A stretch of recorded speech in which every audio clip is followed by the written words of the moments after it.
أطيعوا الله ورسوله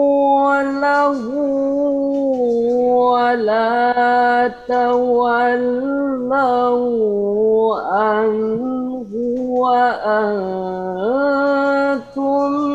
تسمعون.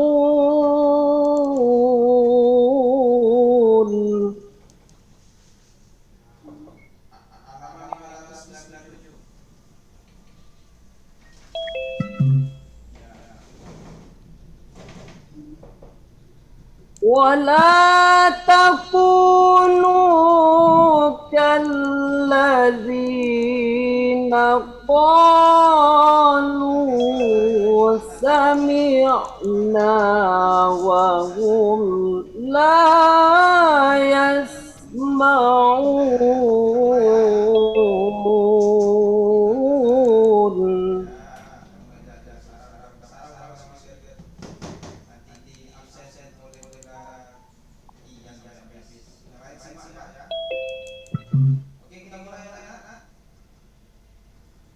إن شر الدواب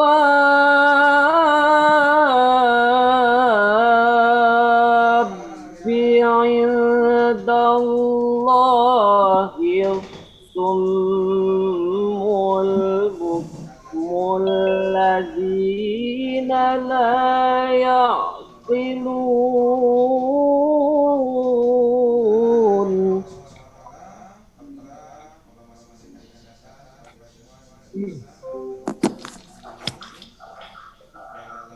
ولو علم الله فيهم خيرا لأسمعهم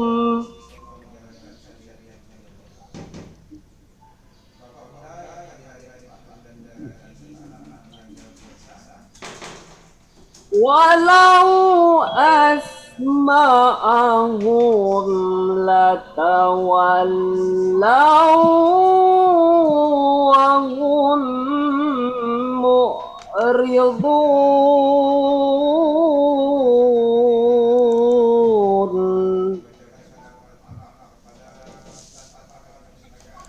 ولو علم الله فيهم خيرا لأسمعهم ولو أسمعهم لتولوا وهم معرضون.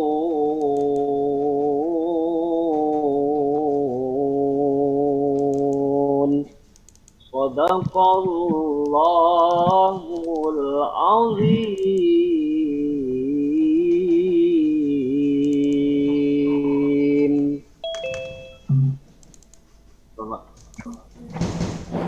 Sadaqallahul azim. Sadaqallahul azim. Semoga Semoga baik yang membaca Al-Quran dan juga kita yang mendengarkan mendengarkan ayat ayat suci suci Al-Quran Al-Quran pada pada hari ini. hari ini. Semoga Semoga Allah Allah Subhanahu wa Subhanahu wa taala taala akan akan senantiasa memberikan memberikan ampunannya ampunannya kepada kepada kita kita semua semua dan dan memberikan memberikan meluaskan meluaskan rezeki rezeki kita kita selapang-lapangnya. selapang-lapangnya. Baik Baik ayah ayah bunda, bunda, acara acara selanjutnya selanjutnya adalah adalah sambutan sambutan yang yang akan akan disampaikan disampaikan oleh oleh Pak Pak Imron Imron Eshum Eshum selaku selaku Wakil Wakil Kepala Kepala Sekolah Sekolah Bidang Bidang Kesiswaan. Kesiswaan. Pada Kepada Pak Pak Imron, Imron, persilakan. silakan. Baik, terima kasih kepada Pak Fikri Mubarok atas waktu dan kesempatannya. Yang Bunda sekalian mohon izin. Bismillahirrahmanirrahim. Assalamualaikum warahmatullahi wabarakatuh. Waalaikumsalam warahmatullahi wabarakatuh. Wabarakatuh. Alhamdulillahirabbil alamin. Wa bihi nasta'inu ala umuri dunya waddin. Asyhadu an la ilaha illallah wahdahu la syarikalah wa asyhadu anna sayyidana Muhammadan abduhu wa rasuluh la nabiyya ba'da. Yang sama-sama kita hormati Bapak Kepala Sekolah Dasar Islam Terpadu Bina Ilmi Palembang, Pak Baizun, Sarjana Pendidikan. Dalam hal ini Ayah Bunda, Bapak Ibu sekalian, mari kita berdoa semoga beliau diberikan kesehatan karena pada saat ini beliau sedang istirahat. Kemudian yang kami hormati Wakil Kepala Sekolah Bidang Kurikulum, Bunda Umi Milawati beserta staf. Yang kami hormati juga tim administrasi beserta staf. Kemudian Wakil Kepala Sekolah Bidang Kesiswaan, yakni Pak Ardi Prima Anggara beserta staf. Bapak Bunda Guru Sekolah Dasar Islam Terpadu Bina Ilmi Palembang, terkhusus lagi yang hadir pada saat ini Bunda-bunda wali kelas dari kelas 1 hingga kelas 6 yang sudah hadir pada kesempatan yang baik ini. Dan yang terpenting yang kami hormati dan yang begitu kami banggakan, Ayah Bunda, Bapak Ibu, orang tua siswa dari level 1 hingga level ke-6 yang sudah menyempatkan hadir pada kesempatan yang baik di hari Sabtu yang insya Allah penuh dengan keberkahan ini. Alhamdulillah, Ayah Bunda, Bapak Ibu, puji dan syukur kita panjatkan kehadirat Allah Subhanahu wa Ta'ala. Pada pagi hari ini begitu besar nikmat yang Allah berikan kepada kita, hingga di suasana masih dalam keadaan bulan Muharram, kemudian juga masih dalam suasana semangat kemerdekaan, kita dipertemukan oleh Allah di ruang Zoom pada pagi hari ini. Ayah Bunda, ini merupakan suatu nikmat bagi kita, terlebih kami dari pihak sekolah bisa berjumpa dengan Bapak Ibu orang tua dalam kegiatan pada pagi hari ini.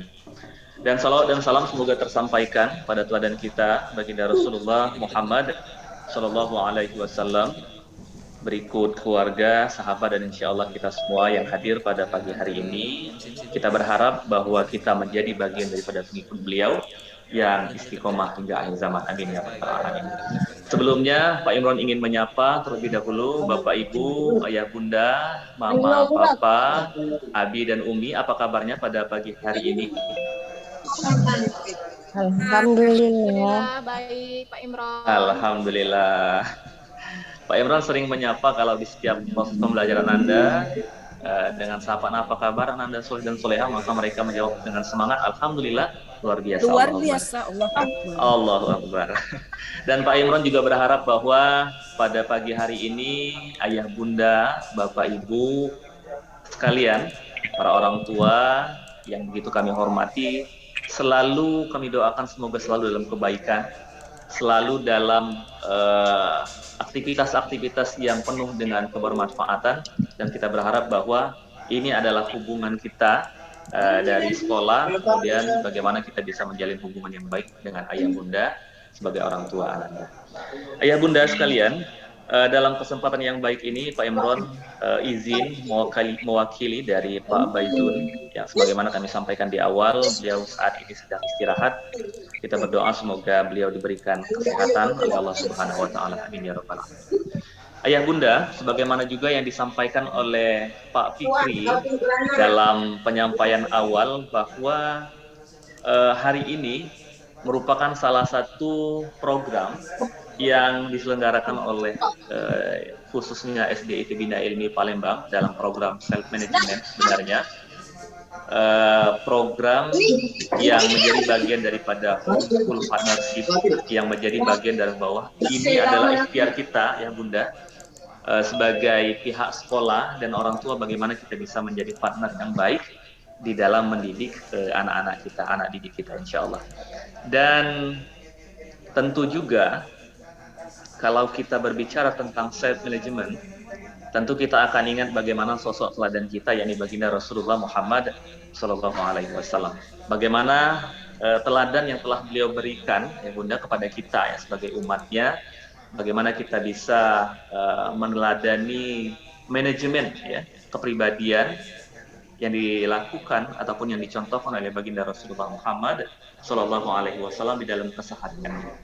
Dan latar belakang itulah bahwa ayah bunda Pak Imron izin menyampaikan, insya Allah kalau selama ini kita ada beberapa program kegiatan yang diikuti oleh siswa, termasuk dalam momentum peringatan HUT RI, kita ada lomba-lomba untuk Ananda, dan dalam kesempatan yang baik ini Pak Imron ingin menyampaikan bahwa ini merupakan program baru yang akan diselenggarakan oleh kita bersama nantinya, dan tentunya akan diikuti oleh Ananda kita, siswa-siswi SDUP Bina Ilmi yang soleh dan salihah.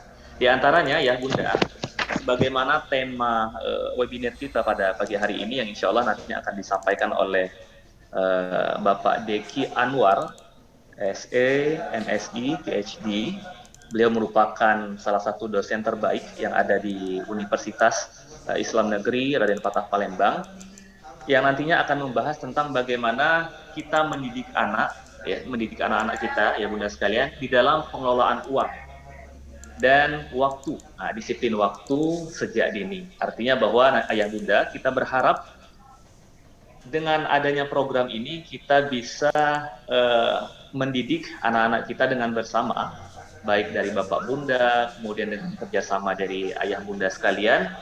Harapannya bahwa anak-anak kita bisa mengelola uang dengan sendirinya, seperti itu. Di setiap harinya tentunya, dari uang yang mungkin ayah Bunda berikan, dan bagaimana kita berharap anak-anak kita bisa mengelola uang tersebut. Terlebih lagi bagaimana anak-anak kita bisa mengelola waktu, disiplin waktu bagi Ananda kita.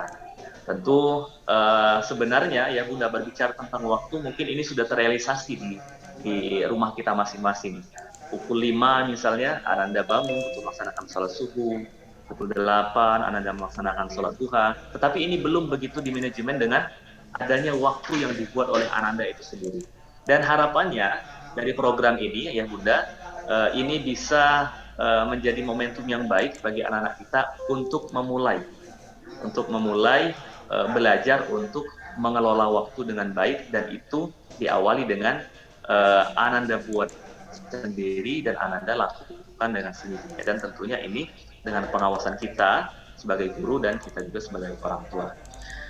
Ayah Bunda yang insya Allah dirahmati oleh Allah Subhanahu Wa Taala, webinar orang tua hari ini merupakan webinar yang lagi-lagi dengan tujuan tentunya dengan program yang kami sampaikan tadi ini bisa diikuti oleh Ananda kita semua, dan dilihat ataupun disupport oleh ayah Bunda sekalian. Jadi besar harapan Pak Imron, besar harapan pihak sekolah bahwa dengan adanya program ini bisa diikuti oleh Ananda kita, dan tentunya bisa menjadi perhatian khusus juga bagi kita sebagai orang tua. Karena ya Bunda sekalian, setelah webinar hari ini, setelah kegiatan hari ini, insya Allah kita akan ada pelatihan selanjutnya yang ini akan kita sampaikan langsung kepada anak didik kita, kepada Ananda kita. Yang pertama nantinya insya Allah kita akan ada pelatihan bagaimana anak didik kita, Ananda kita bisa mengelola uang dengan baik, bisa mengelola uang dengan disiplin, nantinya pun juga nantinya bisa mengelola waktu dengan baik. Insya Allah ini ayah Bunda sekalian, Pak Imron sampaikan jika tidak ada halangan, Sabtu nanti, ya Sabtu depan insya Allah program pelatihan untuk Ananda akan bisa kita laksanakan insya Allah. Sekali lagi mohon support dari ayah Bunda sekalian, mohon bantuan dari ayah Bunda sekalian, sehingga program bersama ini, program sekolah dan program ayah Bunda sekalian bisa kita realisasikan kepada anak didik kita, Ananda kita. Sebagaimana visi kita, insya Allah dengan harapan bahwa Ananda kita, ayah Bunda sekalian, menjadi generasi yang cerdas, tidak hanya di dunia, nantinya juga cerdas menuju akhirat kelak. Insya Allah. Amin ya Rabbal Alamin. Demikian ayah Bunda sekalian, insya Allah dapat Pak Imron sampaikan, mewakili dari pihak sekolah tentunya, mewakili dari Sekolah Dasar Islam Terpadu Bina Ilmi Palembang. Sekali lagi Pak Imron menyampaikan bahwa ini adalah program bersama. Insya Allah ini menjadi salah satu program unggulan yang ada di tahun ini, ya, tahun yang tadi program yang baru di tahun ini, dengan harapan bahwa kita bisa mencetak anak didik kita, anak didik kita yang mampu mengelola uang dan mampu mengelola waktu sejak dini, insya Allah. Demikian yang dapat Pak Imran sampaikan, insya Allah. Pembicara kita sebentar lagi akan bergabung insya Allah bersama kita, Pak Deki, dengan harapan nantinya Ayah Bunda kita bisa interaktif dengan beliau terkait kegiatan kita. Terima kasih sekali lagi kepada Ayah Bunda yang sudah menyempatkan hadir. Pak Imran yakin di akhir pekan seperti hari Sabtu ini, Ayah Bunda memiliki banyak aktivitas, tetapi Ayah Bunda masih menyempatkan untuk bisa mengikuti program bersama kita ini, ya, ini program sekolah dalam program Homeschool Partnership ini, insya Allah. Demikian akhirul kalam, billahi taufiq wal hidayah. Wassalamualaikum warahmatullahi wabarakatuh. Waalaikumsalam. Waalaikumsalam warahmatullahi wabarakatuh. Syukran jazakallah khair kami sampaikan kepada Pak Imran atas sambutannya mengenai pengelolaan uang dan untuk program-program dalam pengelolaan uang untuk Ananda SDIT Bina Ilmi. Baik, selanjutnya, acara selanjutnya Ayah Bunda adalah sambutan dari Kepala Departemen Budaya dan Kerjasama Orang Tua Sekolah Islam Terpadu Bina Ilmi, yang dalam hal ini akan disampaikan oleh Pak Darul Kutni sebagai Kepala Departemen Budaya dan Kerjasama Orang Tua. Kepada Pak Darul kami persilakan. Bismillahirrahmanirrahim. Assalamualaikum warahmatullahi wabarakatuh. Waalaikumsalam warahmatullahi wabarakatuh. Alhamdulillahirabbil alamin. Arsala rasulahu bil huda wa dinil haqq liyuzhirahu 'ala dini kulli wa kafa billahi shahidan. Qala Allah ta'ala fil Qur'anil Karim. A'udzu billahi minasyaitonir rajim. Bismillahirrahmanirrahim. Ya ayyuhalladzina amanu taqullaha haqqa tuqatih wa la tamutunna illa wa antum muslimun. Yang sama-sama kita hormati Kepala Sekolah SDIT Bina Ilmi Palembang yang dalam hal ini diwakili oleh maka kesiswaan, yang juga sama-sama kita hormati para guru yang berkenan hadir di acara pada hari ini. Sama-sama kita hormati orang tua yang alhamdulillah hadir di acara ini, dan terkhusus bicara kita yaitu Ustadz Deki yang sudah bergabung bersama kita untuk membagikan ilmu beliau. Ayah Bunda, acara ini adalah acara rutin yang dilaksanakan setiap unit. Ya. Ini adalah acara bagian dari pendidikan orang tua, artinya anak-anak sekolah, bagaimana juga orang tua juga sekolah. Jadi Bina Ilmi membuat program pada orang tua untuk bekerja sama sehingga pendidikan di sekolah dan pendidikan di rumah itu balance, ya, sama seperti itu, sehingga persepsi tentang mendidik dan mengarahkan anak-anak itu sama, sehingga nanti anak-anak itu bisa tumbuh, bisa berkembang sesuai dengan nawacita kita bersama. Oleh karena itu kita tidak ada dusta di antara kita ketika kita mendidik anak. Anak-anak ini ya butuh di grand design, butuh dirancang sehingga anak-anak kita itu bisa berhasil sesuai dengan tahapan dan perkembangan usianya. Oleh karena itu penting bagi kita semua stimulus-stimulus, rangsangan-rangsangan yang harus kita lakukan baik dari sekolah maupun dari orang tua ataupun dari para dewan guru, ini harus balance, harus sama. Nah, HSP ini adalah bagian ataupun program kerjasama antara sekolah dan orang tua untuk mengkomunikasikan hal-hal yang tidak terkomunikasi dengan baik melalui tatap muka secara langsung. Oleh karena itulah ini penting bagi kita untuk menambah ilmu-ilmu, karena sekolah orang tua itu tidak ada, ya, tapi sekolah anak itu ada. Oleh karena itu kita harus terus belajar sebagai orang tua sehingga kita tidak salah menggrand design, memetahkan anak kita sehingga dia tumbuh berkembang sesuai dengan potensi minat bakat anak-anak itu sendiri. Baiklah para orang tua, sekali lagi kami ucapkan terima kasih atas bergabungnya di acara ini. Saya mewakili lembaga SIT, yaitu mewakili Direktur SIT Bina Ilmi, sekali lagi mengucapkan ribuan terima kasih yang telah mempercayakan pendidikan kepada Bina Ilmi. Mudah-mudahan nanti ilmu yang disampaikan oleh Ustaz Deki bermanfaat dan bisa kita aplikasikan bersama-sama. Terakhir, saya mohon maaf tidak bisa bergabung sampai selesai karena di PES yang lain saya juga mengisi acara di acara TKL. Ini juga sudah ditunggu. Sekali lagi kami ucapkan selamat mengikuti acara ini. Mudah-mudahan banyak manfaat ilmunya. Akhirul kalam, wabillahi taufiq hidayah. Assalamualaikum warahmatullahi wabarakatuh. Waalaikumsalam warahmatullahi wabarakatuh.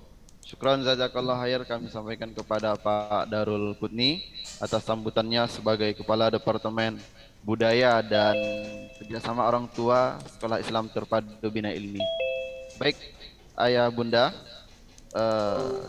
selanjutnya sembari kita menunggu untuk persiapan dari pemateri kita, Pak Deki, Ustadz Deki, sebentar kami sampaikan bahwa Ayah Bunda silakan untuk mengisi absen, link absen yang sudah kita cantumkan di chat Zoom, dan selanjutnya adalah pemutaran video dari Ustadz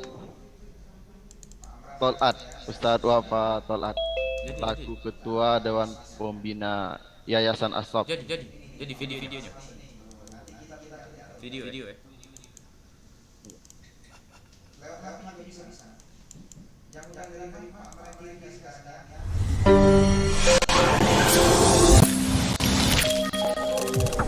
Bismillahirrahmanirrahim.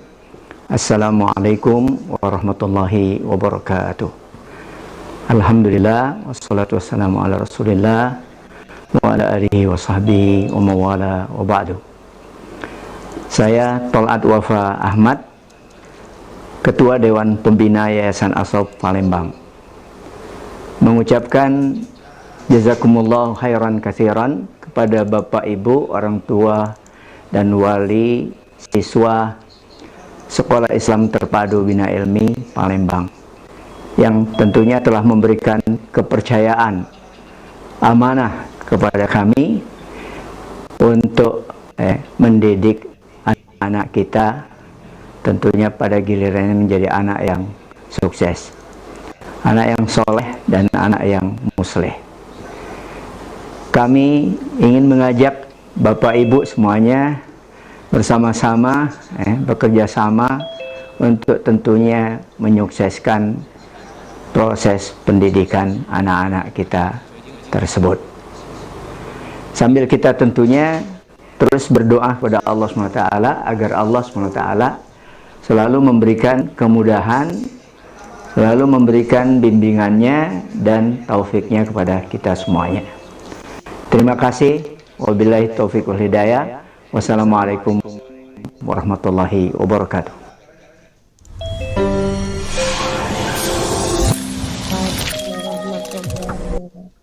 Oke, baik Ayah Bunda. Sebentar lagi kita akan mendengarkan materi dari Ustadz Deki. Sebelumnya kami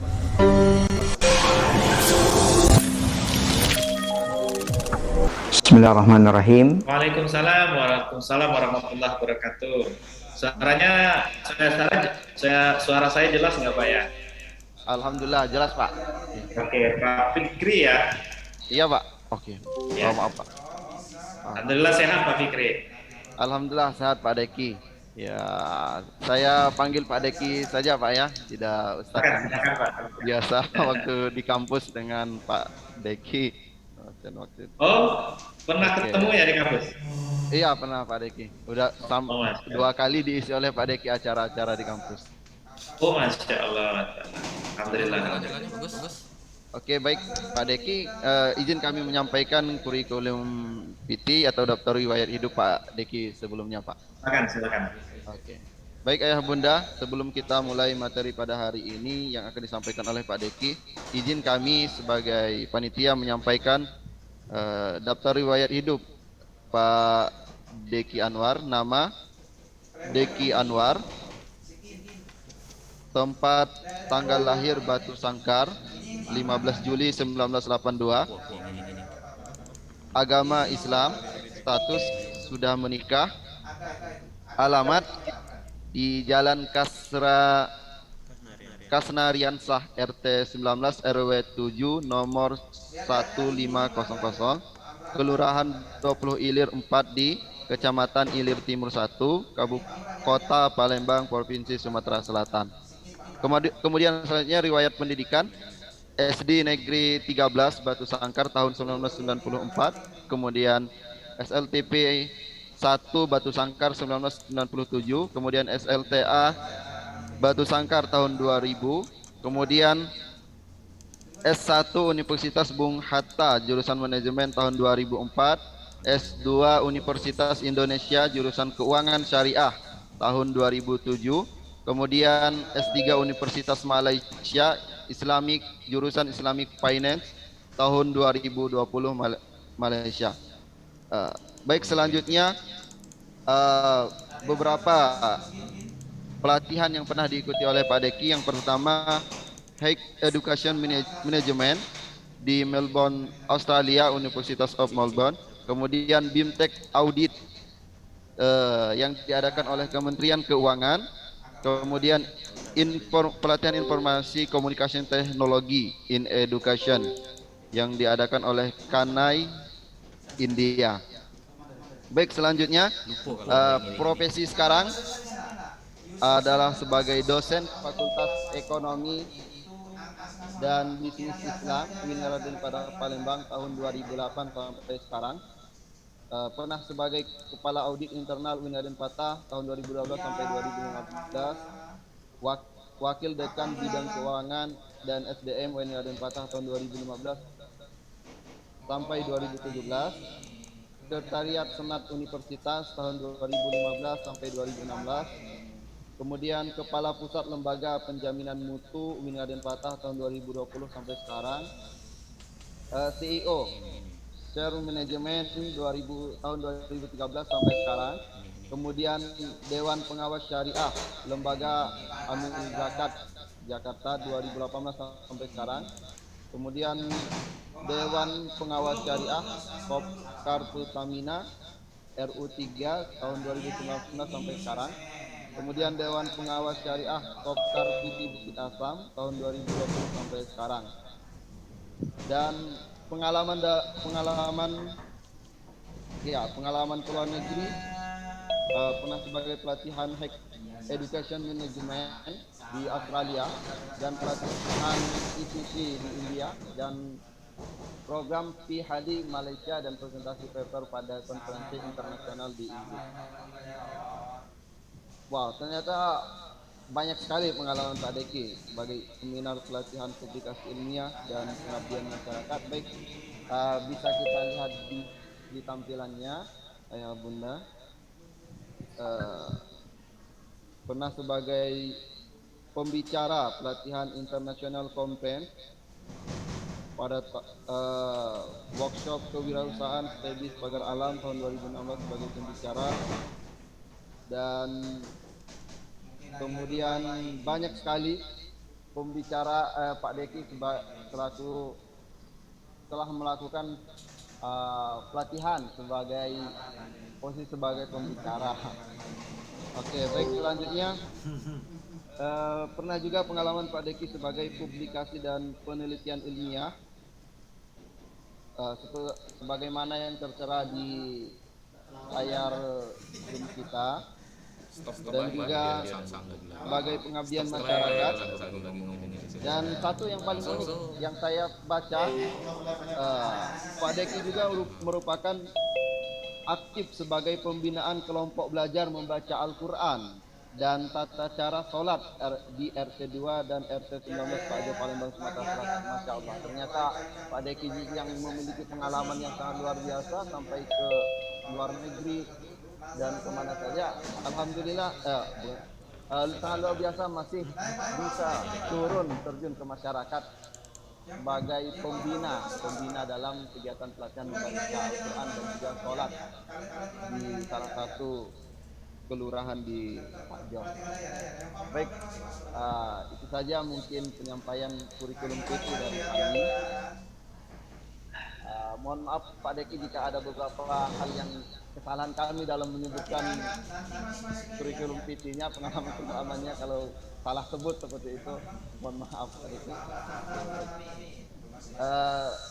Baik, langsung saja kami alihkan langsung kepada Pak Deki sebagai pembicara yang sangat luar biasa pada hari ini. Pak Deki kami persilakan. Baik, terima kasih Pak Fikri. Bismillahirrahmanirrahim. Assalamualaikum warahmatullahi wabarakatuh. Alhamdulillahirabbil alamin. Alladzi khalaqal mauta wal hayata liyabluwakum ayyukum ahsanu amalan. Asyhadu an la ilaha illallah wahdahu la syarika lah wa asyhadu anna Muhammadan abduhu wa rasuluhu la nabiyya ba'dahu. La haula wala quwwata illa billahil aliyyil azim. Bapak-bapak, ibu-ibu yang dirahmati Allah Subhanahu wa taala, yang pertama marilah kita bersyukur kehadiran Allah Subhanahu wa taala karena suaranya bergema ya Bapak ya. Suara saya jelas atau bergema Pak? Jelas Pak Deki, jelas. Tidak bergema ya? Ya, jelas. Oke, baik. Kalau bergema saya pakai headset. Oke, siap. Jelas Pak Deki. Alhamdulillah. Tapi jelas ya, baik. Iya, jelas. Kita bersyukur kehadiran Allah Subhanahu wa taala di tengah ujian pandemi. Saya mendoakan saya pribadi kepada kita semua, Allah masih memberikan kita kesehatan dan semoga senantiasa Allah melumpahkan rahmatnya kepada kita sehingga kita bisa menjalani aktivitas kita sehari-hari sebagaimana biasanya, dan yang sedang dilanda cobaan ujian oleh Allah dalam bentuk diberi cobaan corona ya, mudah-mudahan Allah segera sembuhkan baik kita ataupun keluarga kita semua. Selawat dan salam kita aturkan kepada junjungan kita Nabi besar Muhammad sallallahu alaihi wasallam. Allahumma sholli ala Muhammad wa ala ali Muhammad. Yang saya hormati Ketua Divisi Ketua Divisi Pendidikan dan Kebudayaan ya Pak ya, Departemen Budaya dan Kerjasama Orang Tua. Tadi saya tertarik ya dengan statement Pak Ketua tentang kalau anak-anak tuh ada sekolahnya. Nah, kalau orang tua nih sekolahnya ya seperti inilah ya, di mana ada link Zoom belajar di situ gitu. Kemudian yang sama-sama kita hormati Kepala Sekolah SDIT Bina Ilmi Bapak Baizun SPD, tadi Ketua Departemennya Bapak Darul Kutni. Ini orang-orang yang hebat semua, masih muda-muda, soleh-soleh gitu. Sekarang ini anak-anak muda tuh susah cari yang soleh-soleh Bapak Ibu semua. Jadi kalau anak-anak kita ini dekat dengan orang-orang soleh, itu suatu rahmat sebenarnya dari Allah SWT. Karena sesuai dengan hadis Rasul itu, kalau kita berteman dengan orang peminyak wangi ya dapat harumnya gitu. Kalau kita berteman dengan tukang pandai besi ya dapat percikan apinya. Kalau anak-anak kita berteman dengan orang-orang soleh di Sekolah Dasar Islam Terpadu Bina Ilmi, mudah-mudahan anak-anak kita ya, walaupun kemampuan kognitifnya ya, kemampuan belajarnya biasa-biasa saja, tetapi setidaknya jadi orang baik lah. Saya berharap dan berdoa mudah-mudahan anak-anak kita semua di sini dan para pengurus dan pengelola Sekolah Dasar Islam Terpadu Bina Ilmi selalu dalam rahmat dan lindungan Allah Subhanahu wa taala. Amin amin. Amin amin ya rabbal alamin. Terusnya yang saya banggakan semua orang tua yang hadir ya di media Zoom pada pagi hari ini, 142 orang ya ini sebuah jumlah yang menurut saya memperlihatkan kepedulian ya kepada sekolah dan khususnya kepada anak-anak kita, bagaimana masa depan anak-anak kita khususnya tentang komunikasi antara sekolah dengan orang tua. Sepertinya saya mungkin orang tua ini ada yang kenal ya, ada yang tidak kenal ya, jadi saya tidak bisa sebutkan satu-satu. Mungkin salah satunya ada kawan saya waktu sekolah dulu ya. Tapi ya hari ini alhamdulillah ketemu di sini. Baik Bapak Ibu semua, saya dikasih amanah oleh pihak sekolah tentang bagaimana mengenalkan uang ya, mengenalkan uang kepada anak-anak, khususnya kepada anak-anak kita yang sekolah di SD IT Bina Ilmi. Nah ini menarik Bapak Ibu. Dulu waktu kita sekolah, kita paling ingat jargon. Apa jargonnya, ada yang ingat nggak Bapak Ibu waktu kita sekolah kecil-kecil gitu? Rajin pangkal kaya. Salah. Hemat pangkal kaya. Hemat pangkal kaya. Baik, hemat pangkal kaya. Itu dulu ternyata Pak ya, dulu. Apakah sekarang hemat itu menjadi syarat untuk kaya? Hanya berubah sudah. Gitu ya. Tidak lagi hemat. Nah, apa dong yang membuat kita menjadi kaya gitu? Kemudian apa makna kekayaan sebenarnya? Kemudian bisa nggak kaya itu memberikan kita hal yang lebih baik? Itu banyak orang yang tidak tahu. Jadi pengalaman saya berinteraksi dengan banyak orang, itu banyak orang yang tidak paham, Ibu, tentang apa sih gunanya uang dalam hidup, gitu ya. Tentunya ibarat orang tua tuh seperti ini. Contoh nih, orang tuanya lalai itu dalam sholat 5 waktu. Tapi anaknya pengen banget gitu ya sholatnya di awal waktu, nggak bolong-bolong sholat. Kalau orang tuanya nggak ada yang ngingetin gitu. Nah, kenapa bisa seperti itu? Karena keteladanan. Jadi dalam ibadah, orang tua tuh harus jadi teladan. Jadi kalau anaknya pengen jujur, nggak suka bohong, orang tuanya juga harus jujur, nggak boleh bohong. Anaknya ingin sholat di awal waktu, sholat ke masjid yang laki-laki, ya bapaknya harus rajin ke masjid, gitu ya. Bapaknya harus rajin sholat di awal waktu. Itu keteladanan, dan biasanya keteladanan itu lebih membekas di dalam diri kita. Itu dalam ibadah. Nah, pernah nggak Bapak Ibu mengajarkan, sekarang kita pindahin ke uang. Pernah nggak kita berpikir bahwasanya kita ngajarin anak-anak tentang uang? Mulai dari keteladanan. Dari keteladanan. Artinya apa? Sebelum kita ngajarin anak-anak kita tentang uang, kita sendiri harus ngerti apa fungsi uang dalam hidup kita ini. Jadi jangan berharap kita gaya hidup kita glamor, tapi kita pengen anak kita nggak boros gitu ya. Itu susah loh, Bapak Ibu. Gaya hidup kita boros, tapi kita ingin, pasti orang tua tuh nggak ingin anaknya boros gitu ya. Padahal kita sendiri boros. Atau kitanya nggak sukses contohnya ya, rezeki kita tidak terlalu sukses, tapi kita pengen anak kita rezekinya sukses. Nah, untuk bisa mendidik anak smart ya dalam mengelola keuangan, cerdas ya dalam mengelola keuangan, maka orang tuanya juga harus mengerti mengelola keuangan. Nah, jadi oleh karena itu Bapak Ibu, session ini saya bagi dua. Session pertama untuk memberi sharing lah dengan orang tua tentang harta, gitu ya, sehingga nanti jadi teladan oleh anak.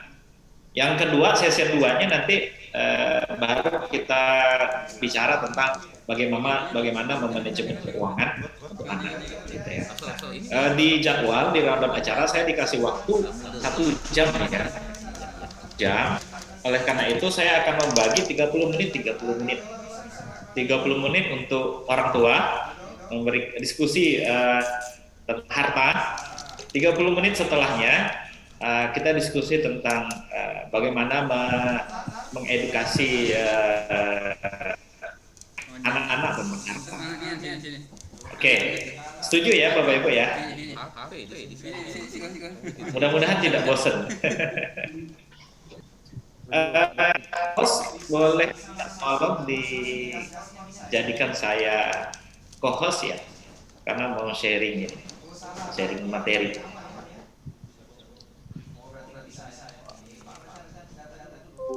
Halo? Ya, bisa dijadikan saya host Bapak Ibu. Suara saya masih bisa terdengar ya Bu ya? Sudah Pak. Jelas ya, Fikri ya suaranya Bu Fikri? Jelas Pak. Jelas Pak, jelas. Jelas Pak. Ramadan bisa minta tolong Pak.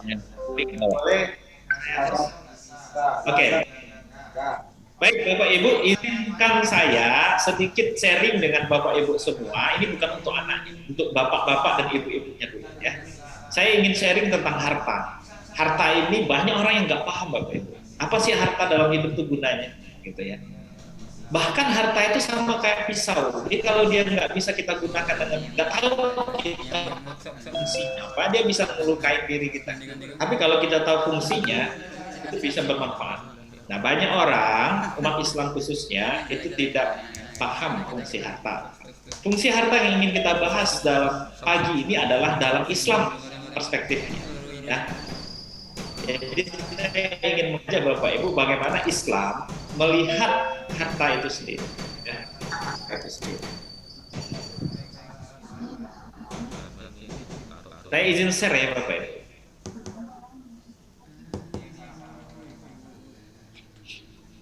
Oke, mendidik anak dalam pengelolaan keuangan ya di SDIT Bina.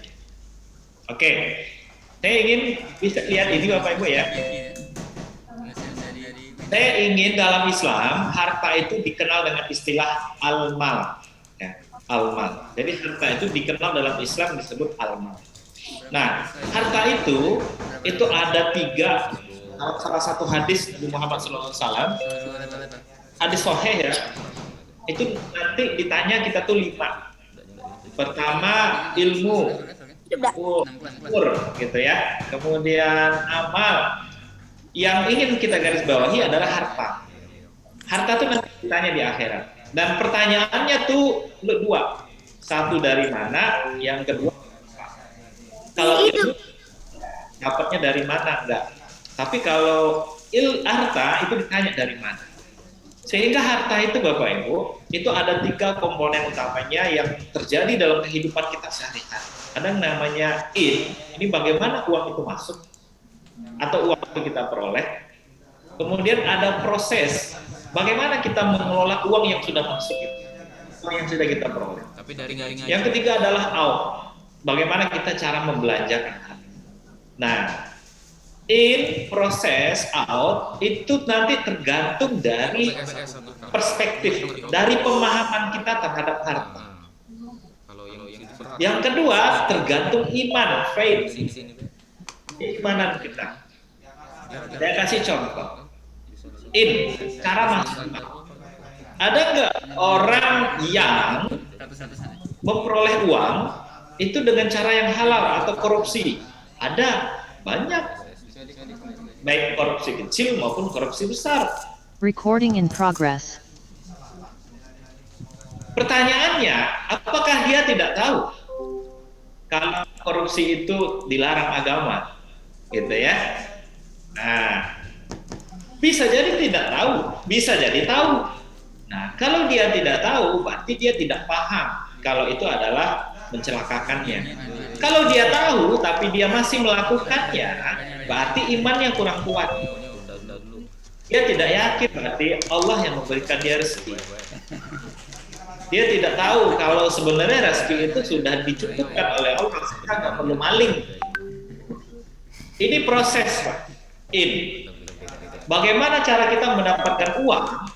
Itu nggak boleh dengan cara-cara yang dilarang agama, seperti menipu, kemudian mencuri, itu praktek-praktek tradisional. Kalau praktek-praktek yang modern, ya seperti tadi, korupsi, sogok, suap, gitu ya. Nah itu nggak boleh. Ini proses in-nya. Tetapi kita juga bisa terjebak di proses. Anggaplah in kita aman, halal. Saya kan cuma mengajar Pak, jadi guru di SDIT Bina Ilmi. Pendapatan saya cuma dari gaji aja. Halal nggak? Halal banget, gitu ya. Halal banget, bagaimana halalnya? Aman in-nya berarti Pak. Nah, cuman prosesnya ini ya, jadi bisa jadi kita terjebak di proses. Saya kasih contoh.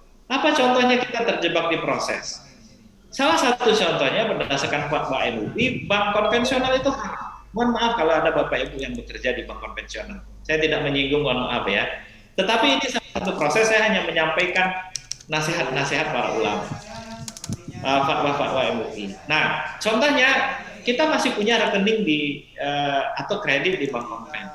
Uang kita peroleh dengan gaji guru, masuknya nanti di bank riba contohnya. Nah, sehingga proses keuangan kita itu tersimpan di bank riba, Bapak Ibu. Tapi Ustaz kan bunganya saya ambil, betul. Cuman uangnya lupa. Sebutkan Bapak Ibu, di proses gaji kita, contohnya sudah aman nih, uang masuk. Tapi pada saat proses kita bisa lupa, kita bisa lalai. Kenapa kita bisa lalai? Pertama, karena cara pandang kita nggak tahu riba itu apa sih, gitu ya. Kita minjem di koperasi, contohnya koperasi yang pakai bunga, kita nggak tahu, Ustaz, saya nggak tahu itu riba. Nah, padahal duitnya duit halal ini, duit gaji ini untuk membayar angsurannya. Nah, berarti kita masalah di proses. Kenapa kita bermasalah di proses? Itu karena perspektif, karena kita nggak tahu. Yang kedua, faith, karena kita imannya belum kuat. Kebanyakan teman-teman tuh yang masih menggunakan bisnisnya di bank konven, bank riba contohnya, atau koperasi riba, itu alasannya sederhana, lebih murah, lebih mudah, pelayanan prima, gitu ya. Nah, ini karena keimanan kita belum kuat. Nah, harusnya saya kasih contoh seperti ini. Ada 2 rumah makan nih Bapak Ibu. Ada 2 rumah makan. Bersebelahan, ya, nggak jauh lah jaraknya.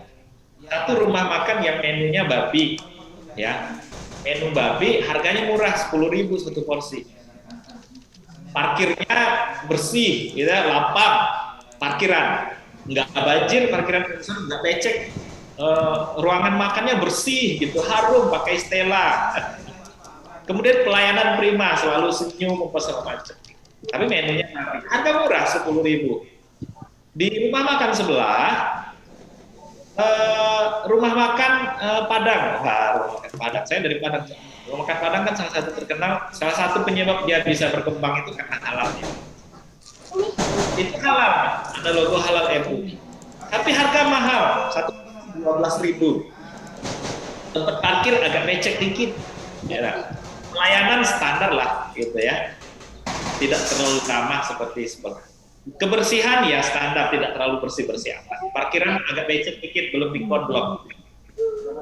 Karena saya tanya, Bapak Ibu pilih makan di rumah makan babi yang murah, pelayanan prima, parkiran luas, tempat bersih banget, atau rumah makan Padang yang standarnya biasa-biasa saja, parkiran becek tapi lebih mahal. Lebih mahal dikit, 12.000. Kalau itu ditanya ke kita, saya tidak yakin kita akan menjawab, saya akan pilih rumah makan yang, saya biarlah makan babi, Pak. Asalkan prima pelayanannya, asalkan bersih. Saya nggak yakin Bapak Ibu memilih jawaban itu. Biarlah saya makan babi, asal parkir motor saya aman. Itu susah.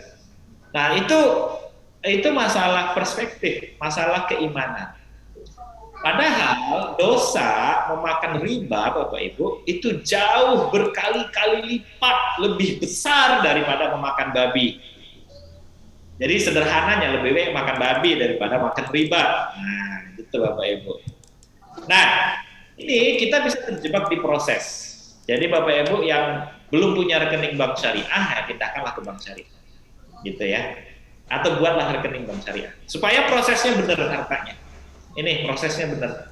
Ini masuknya udah benar nih, prosesnya yang benar-benar juga. Selanjutnya adalah out-nya. Out ini adalah keluarnya duit.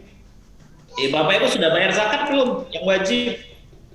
Sudah nolong tetangga belum? Sudah nolong orang tua belum? Sudah nolong kakak adik belum? Dan nolong orang lain belum? Dalam Islam yang pertama ditolong itu adalah keluarga dan saudara-saudara kita. Orang tua udah ngirimin duit untuk orang tua atau belum? Nah, gitu kan? Zakatnya udah ditunaiin atau belum? Masjid yang di dekat rumah udah dibeliin keramik atau belum ya? Karena lagi proses pembangunan. Ini out. Atau duitnya nggak ada untuk hal-hal seperti itu, habis untuk beli HP baru aja gitu ya nggak? Habis untuk beli mobil yang baru keluar, lagi ada promo DP 0%. Padahal mobil udah 3 di rumah, mau nambah yang keempat. Nah, mobil Pak ya, bukan yang lain, mobil. Saya nggak bilang yang lain. Nah, harusnya sesuatu yang sudah berlebihan itu bukan hak kita lagi. Sebenarnya itu adalah hak orang lain. Jadi kalau Bapak Ibu punya mobil sudah 3 dan sudah cukup kebutuhannya, itu beli mobil yang keempat harusnya itu bukan milik kita. Harusnya duit untuk beli mobil itu untuk membantu orang lain. Apalagi di situasi pandemi sekarang, di mana pekerjaan banyak yang sulit. Ini out Bapak Ibu. Out ini adalah bagaimana kita membelanjakan uang kita. Jadi tidak mubazir, tidak boros, kemudian membayar kewajiban-kewajiban seperti zakat, infak, wakaf. Nah, inilah bagaimana uang itu kita putar dalam kehidupan kita sehari-hari. Perspektif and faith-nya, in proses out-nya harus jelas. Kita berharap anak kita itu seperti ini nanti. Ya. Jadi dia tahu mana uang yang halal, mana uang yang haram, bagaimana membelanjakan uang dengan benar gitu ya dalam Islam. Sehingga dia yakin rezeki itu dari Allah, sehingga janganlah innya tuh jangan yang haram-haram lah. Allah juga ngasih kok, kan? Ini yang pertama Bapak Ibu. Kita lanjut. Nah, apa kata ulama tentang harta Bapak Ibu? Harta itu sesuatu yang kita condong kepadanya. Kemudian saya yang kotak-kotak ya, sesuatu yang menyenangkan. Nah, kita lanjut Bapak Ibu. Kemudian menurut ulama Hanafi adalah sesuatu yang diminati, dimanfaatkan. Nah, ini menurut jumhur ulama, jadi pengertian harta itu Bapak Ibu menurut para ulama adalah sesuatu yang mempunyai nilai. Jadi nanti uang itu bisa dia dibilang harta, bisa tidak. Kalau dia punya nilai, berarti dia harta atau mal. Tapi kalau dia nggak bernilai bagi kehidupan kita, maka dia kita bilang hanya materi saja. Materi saja, bukan harta. Oke, jadi menurut ulama adalah sesuatu yang mempunyai nilai dan dikenakan ganti rugi bagi orang yang merusak atau melenyapkan. Jadi sesuatu yang memiliki. Apalagi kata Al-Quran. Nah, Al-Quran itu bilang, A'udzubillahi minasyaitonirrajim, wa innahu lihubbil khairi lasyadid. Kata Allah dalam surah Al-Adiyat ayat 8, manusia itu sebenarnya sangat-sangat teguh, Bang. Jadi sudahlah pakai sangat, pakai teguh pula. Sangat teguh dalam kecintaannya terhadap harta.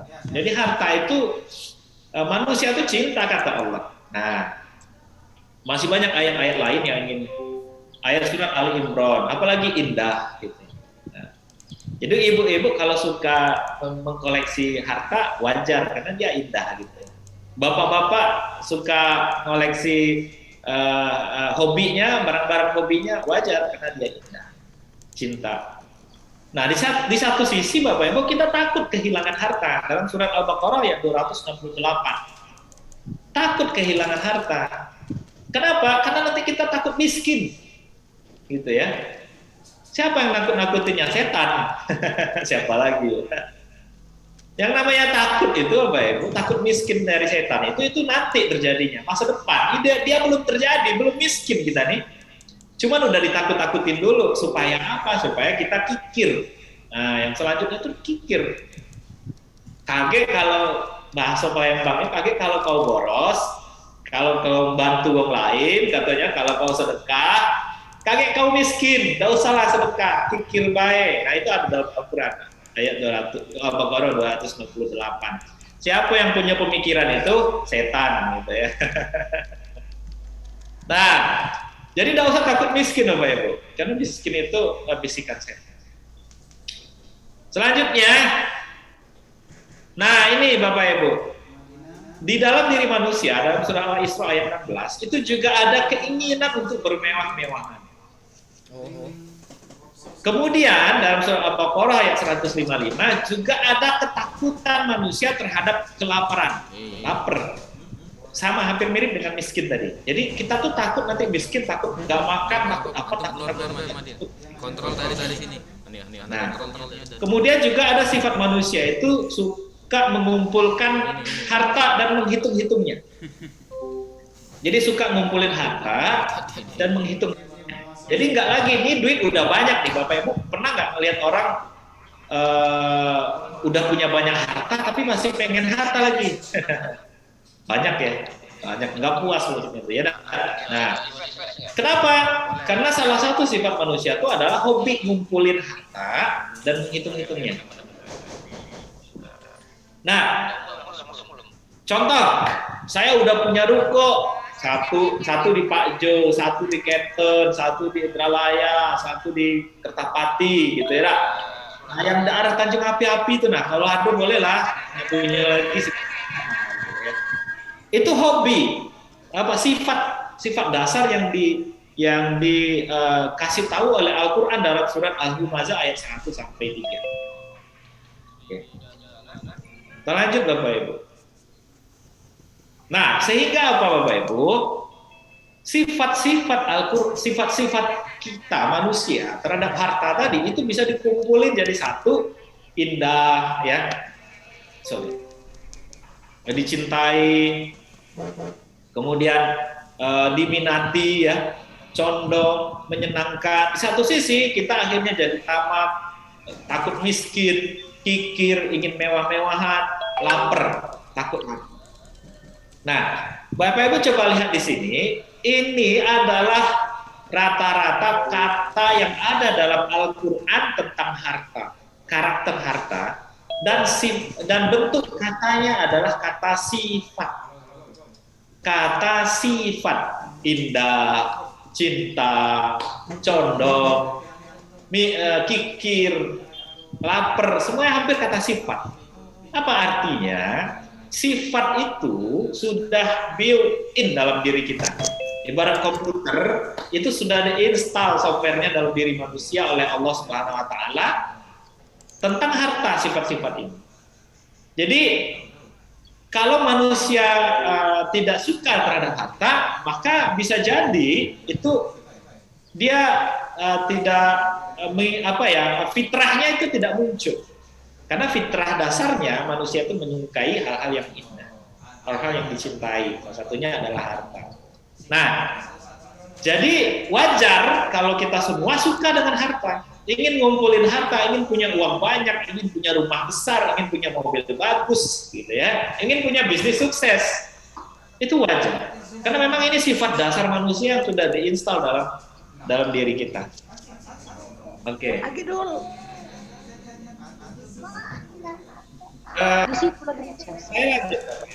Cuman manusia, Bapak Ibu, itu hanya ini saja yang tahu dia tentang harta. Sehingga inilah yang muncul dalam kehidupan kita. Dari bangun sampai tidur lagi, hanya ngurusin apa yang kita cintai, itu harta. Bapak Ibu bisa lihat di sekeliling kita dari pagi sampai tidur hanya ngurusin harta, ngomongin harta, mikirin harta. Karena dia cinta, karena dia indah. Yang ini saja yang dibahasnya. Nggak seimbang kalau kayak gitu. Arti kita terlalu mementingkan harta hidup. Nah, ada nggak bahasa Al-Quran yang lain tentang harta? Ternyata ada, Pak. Jadi Al-Quran itu menyeimbangkan harta itu. Menyeimbangkan harta. Apa diantaranya? Nah ini, kalau dalam surah Al-Isra ayat 29, tidak berlebihan ya. ini panahnya tidak berlebih-lebihan. Kemudian membelanjakan dengan pertengahan, gitu.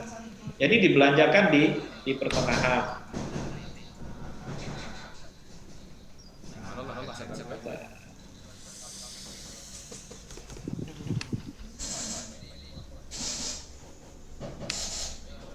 Nah ini, membelanjakan dengan pertengahan, tidak berlebihan.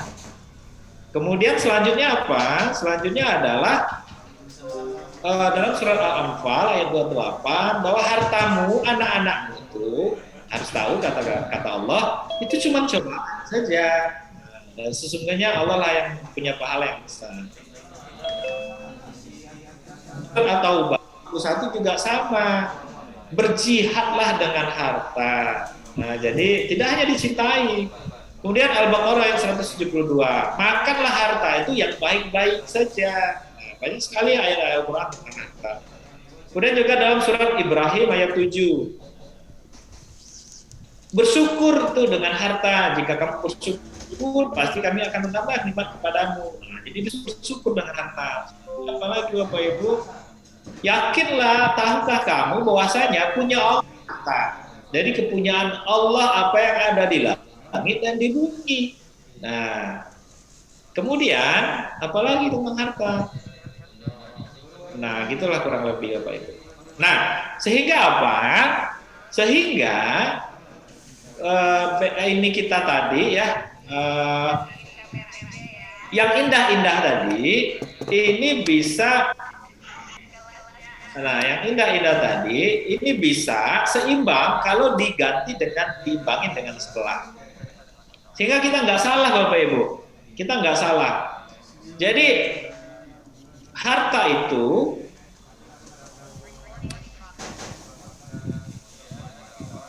halo, suara saya masih kedengaran nggak Bapak Ibu? Masih, Pak.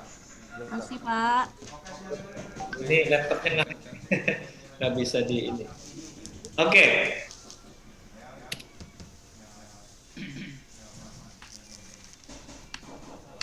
Muncul nih. Sebentar ya Bapak Ibu ya. Saya ambil.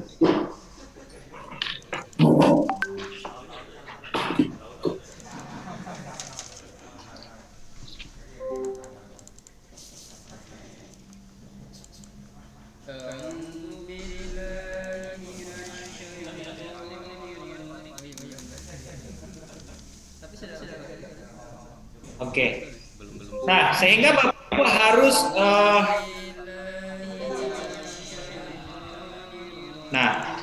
harus mengimbangi sifat dasar yang Allah berikan, yang Allah tanam ke dalam harta itu, diimbangi dengan timbangan sebelahnya. Bahwasanya harta itu adalah ujian. Kita harus tahu harta itu ujian, cobaan bagi kita. Terus harta itu punyanya Allah. Jadi dia tuh cuma titipan saja. Kalau kita akhirnya nggak bawa harta, nanti baliknya juga nggak bawa harta. Kemudian disyukurin ada itu. Terus juga ada jihad. Berjihad dong dengan harta yang kamu punya, gitu ya. Jangan yang beli bagus-bagus saja, jangan mewah-mewah saja, gitu. Terus yang baik-baik saja. Kan harta itu untuk yang baik-baik. Nah, jadi bekal ibadah, sedekahkan hartanya. Kalau mau belanjanya di pertengahan antara boros dan kikir. Nggak boleh terlalu boros, nggak boleh terlalu kikir di tengah-tengah. Nah, gitu. Sehingga dia bermanfaat harta itu, dan pada akhirnya dia punya nilai. Inilah Bapak Ibu keseimbangan harta. Cuman Bapak Ibu lihat, kalau yang sebelahnya ini, yang tentang syukur jihad itu hampir semuanya itu kata kerja. Kalau dia kata kerja, itu manusia itu harus di-push dulu untuk mau melakukannya. Jadi sesuatu yang yang bisa dibilang tidak built-in dalam diri kita. Nah, di satu sisi ini kata sifat banyaknya, ini kata kerja. Kata perintah, ayo berjihad, gunakan untuk kebaikan, syukurin dong, gitu ya. Ingat, ini cuma ujian, ini amanah. Nah, Artinya memang berat kalau untuk kita seperti ini. Nah, makanya orang banyak lupa yang ini Bapak Ibu, banyak yang lupa. Sehingga apa? Sehingga hari-harinya cuma ini. Cuma ini. Gitu ya.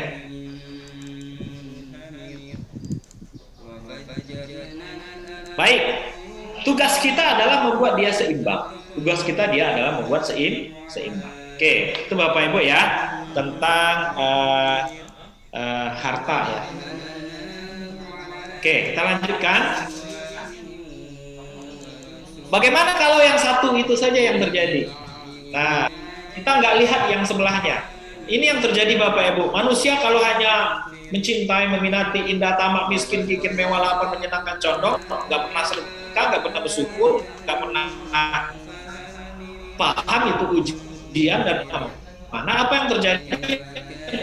Jadi ini setelah terjadi 1% orang kaya itu menguasai separuh aset dunia, gitu. Jadi 1% orang kaya itu akhirnya menguasai separuh bumi ini. Maka banyak orang kaya akhirnya, banyak orang kaya, orang miskin, dan akhirnya juga banyak makanan dibuang-buang nih. Nih, Bapak Ibu berdasarkan data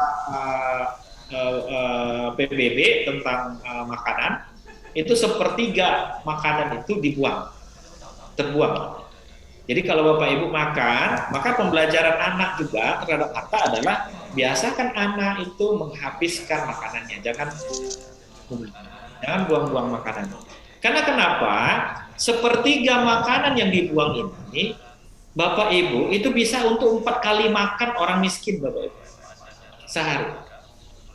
Orang miskin itu Bapak Ibu tahu nggak makannya berapa kali sehari? Orang lapar tahu nggak berapa kali makannya sehari? Sekali. Jadi indikator kelaparan itu adalah makannya cuma sekali sehari. Dan itu jumlahnya di dunia saat ini ada 900 juta orang, hampir 1 juta orang.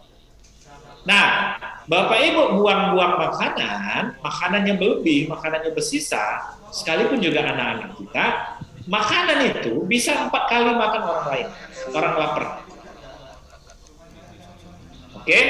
Nah, ini yang terjadi kalau nggak seimbang tadi. Nah, ini yang nggak seimbang. Sekarang sebaliknya juga kayak gitu. Gimana kalau hanya ini saja, yang ininya enggak gitu ya, ininya nggak pernah. Maka kata Ibnu Khaldun, ekonomi itu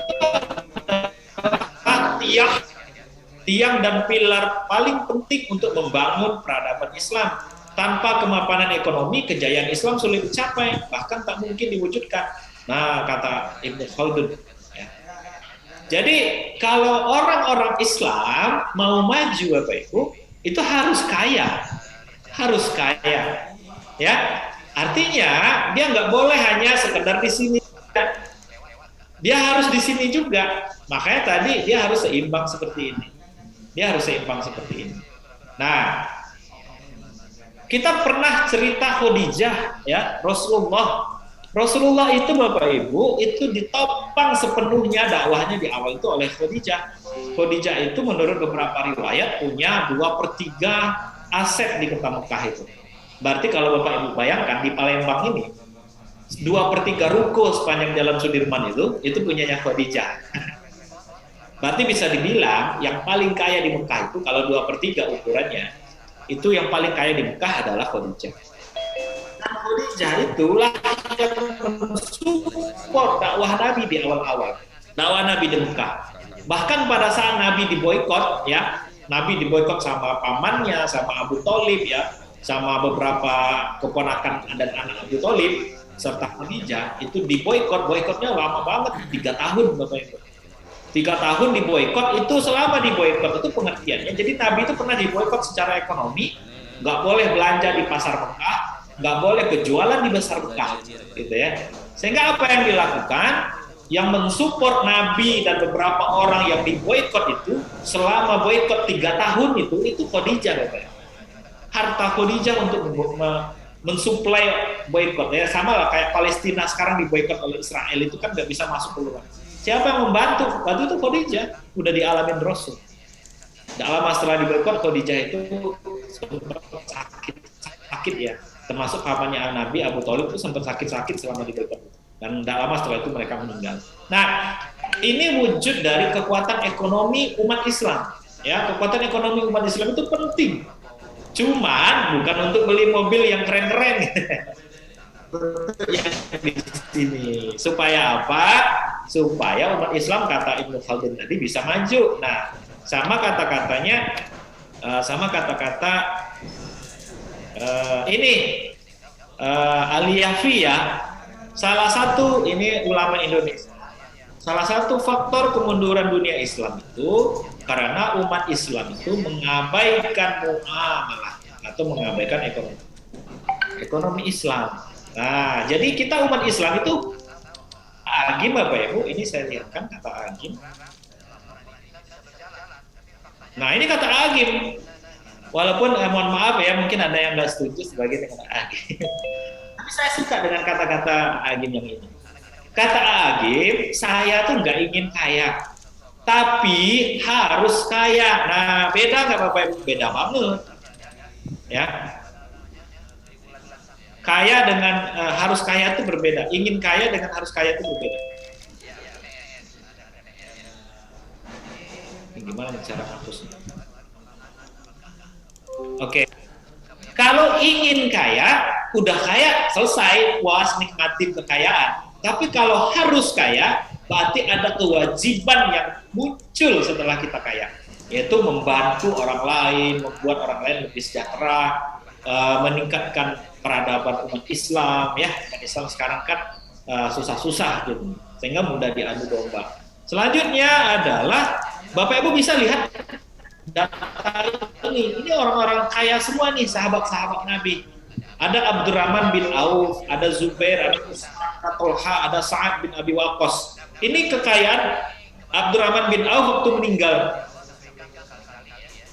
Kekayaan Abdurrahman bin Auf waktu meninggal itu adalah 6,2 triliun. Waktu dia meninggal itu uang tunai hampir 5 triliun ya, 3.000 ekor kambing, 1.000 ekor onta, orang kaya. Dan hebatnya lagi, Abdurrahman bin Auf ini salah satu sahabat yang dijamin masuk surga. Jadi Abdurrahman ini merupakan wujud nyata dari doa yang kita lakukan setiap habis sholat. Rabbana atina fid dunya hasanah wa fil akhirati hasanah. Ini contohnya Abdurrahman bin Auf. Nah, jadi Bapak Ibu,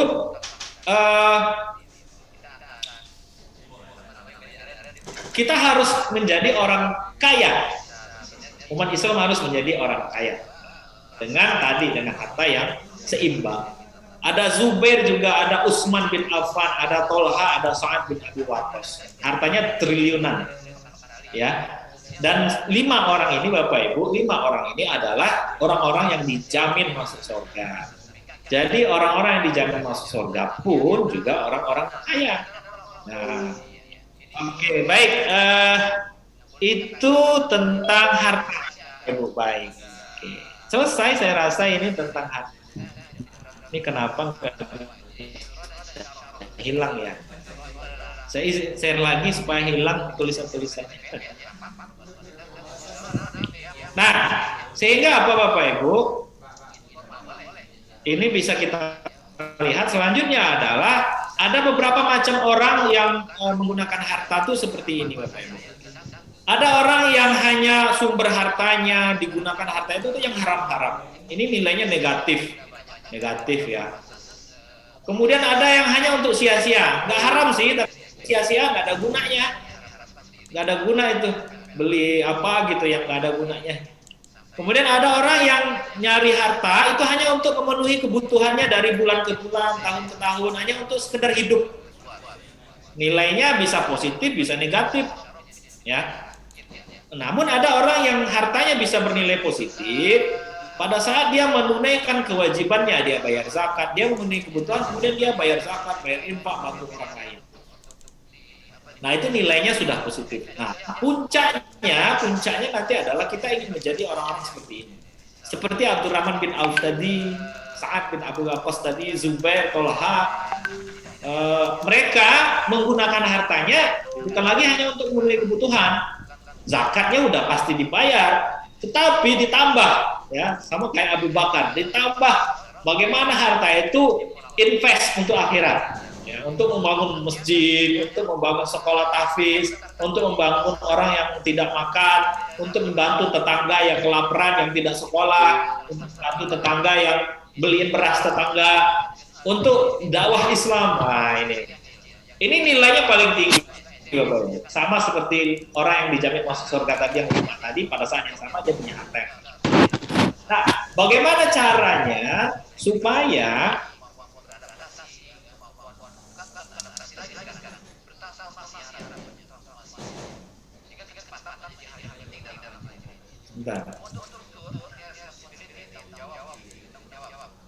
bagaimana caranya supaya kita kira-kira di mana? Apakah di sini kita hanya mencari harta dan menggunakan harta hanya untuk hidup saja gitu ya? Ini kata-kata Buya Hamka, kalau hidup hanya untuk sekedar hidup gitu kan. Nah, itu sama kayak kera di hutan katanya. Dia cuma nyari makan ya untuk sekedar hidup saja gitu. Atau kita sudah di sini. Nah, jangan-jangan kita di sini banyak harta yang sia-sia. Maka kita sebagai muslim itu harus punya target ke sini. Maka doa kita tuh tidak hanya sekedar jadi doa, tapi ada ikhtiar plus doa, gitu ya. Rabbana atina fid dunya hasanah wa fil akhirati hasanah. Kebaikan dunia dan kebaikan akhirat. Bagaimana caranya supaya kita sampai di sini? Itu supaya level kita naik tangga nih. Itu caranya adalah yang tadi. Caranya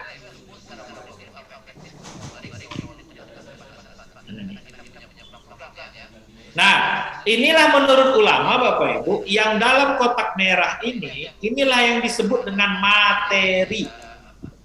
Bukan mal tadi, tapi materi. Nah, jadi harta itu hanya digunakan untuk yang haram. Ya. Kalau harta itu digunakan untuk kebaikan, maka baru dibilangnya adalah nilai atau value atau al-mal, harta. Yang memiliki nilai, sesuatu yang bernilai. Yang bernilai itu ya positif. Kalau dalam grafik ini kan nilainya positif nih. Yang nggak bernilai ya nol. Nah, ini negatif nih nilainya. Makanya ini materi kita sebut. Nah, Bapak Ibu sudah punya banyak materi, apa sudah punya banyak nilai? Mudah-mudahan kita semua di sini nilai yang kita punya ya, dah. Materinya dikit aja. Nilai yang harus banyak. Nah, bagaimana cara sampai ke sana? Cara sampai ke sana adalah tadi yang kita bahas di awal. Ini. Jadi harus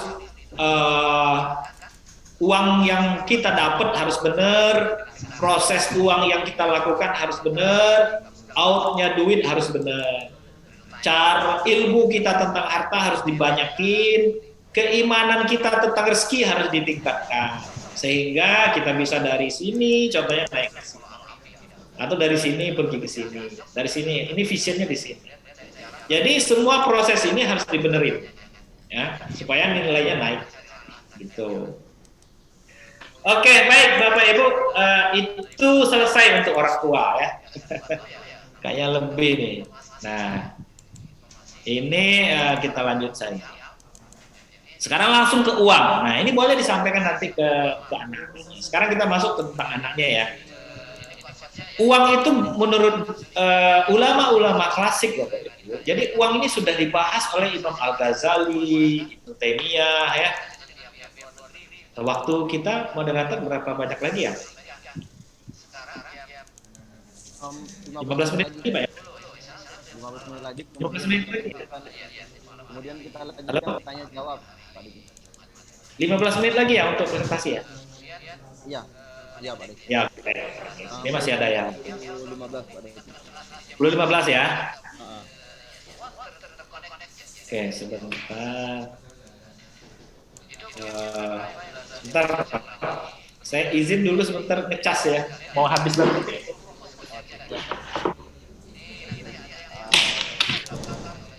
sembari menunggu Pak Dekunya ngecas, Ayah Bunda silakan untuk absen jikalau ada yang belum absen.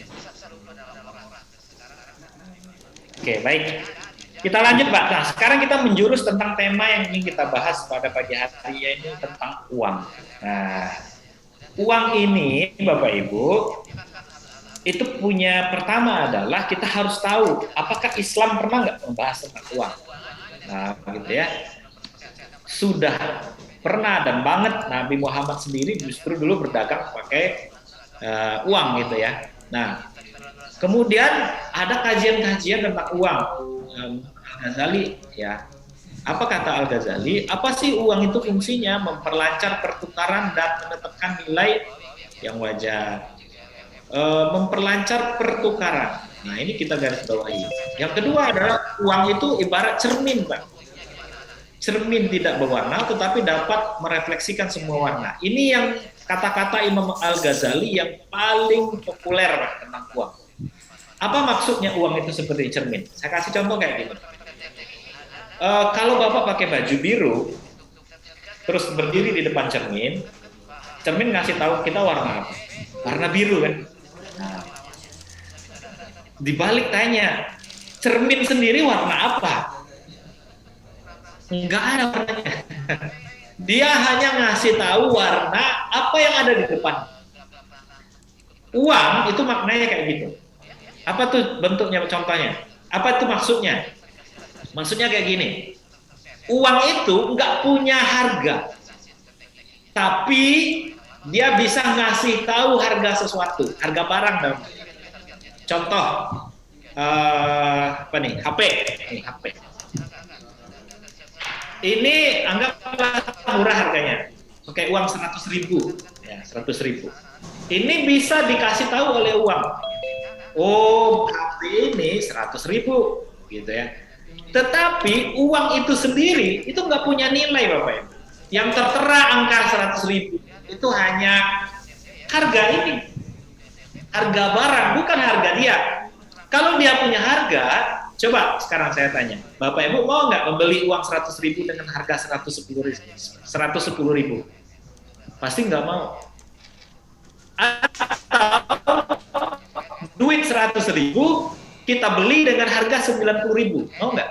Yang jualnya nggak mau, rugi ya. Beli 110.000 mau nggak? Uang 100.000 itu dibeli 110.000, nggak mau. Yang belinya nggak mau, kemahalan. Terus belinya berapa? Nggak ada, dia nggak punya harga. Makanya uang itu kata Al-Ghazali itu seperti cermin. Dia nggak punya harga, tetapi bisa ngasih tahu harga barang-barang yang ada. Nah, itu fungsi uang, Bapak Ibu. Nah, terus kata Al-Ghazali, karena dia seperti itu, dia tuh harus menjadi alat pertukaran saja. Ya, nggak boleh dijadikan. Nah, ini nanti efeknya. Nggak boleh dijadikan barang untuk diperjualbelikan. Makanya Bapak Ibu kalau menjual beli uang seperti valuta asing, trading forex itu dalam Islam hukumnya haram. Karena uang itu sendiri tidak punya harga. Kalau ada yang trading forex itu hukumnya haram. Karena uang sendiri nggak punya harga, nggak punya nilai itu uang. Ya. Nah makanya selanjutnya apa kata Al-Ghazali? Al-Ghazali mengecam penimbunan uang karena akan berakibat uang akan langka. Lanjut Bapak Ibu ya, ini Al-Ghazali. Kemudian menurut Ibnu Taimiyah nggak boleh mencetak uang, tidak boleh ngambil untung dari cetak uang, nggak boleh berdagang uang. Gitu. Contohnya di dunia modern tadi itu trading forex ya. Juga ada menurut Ibnu Khaldun,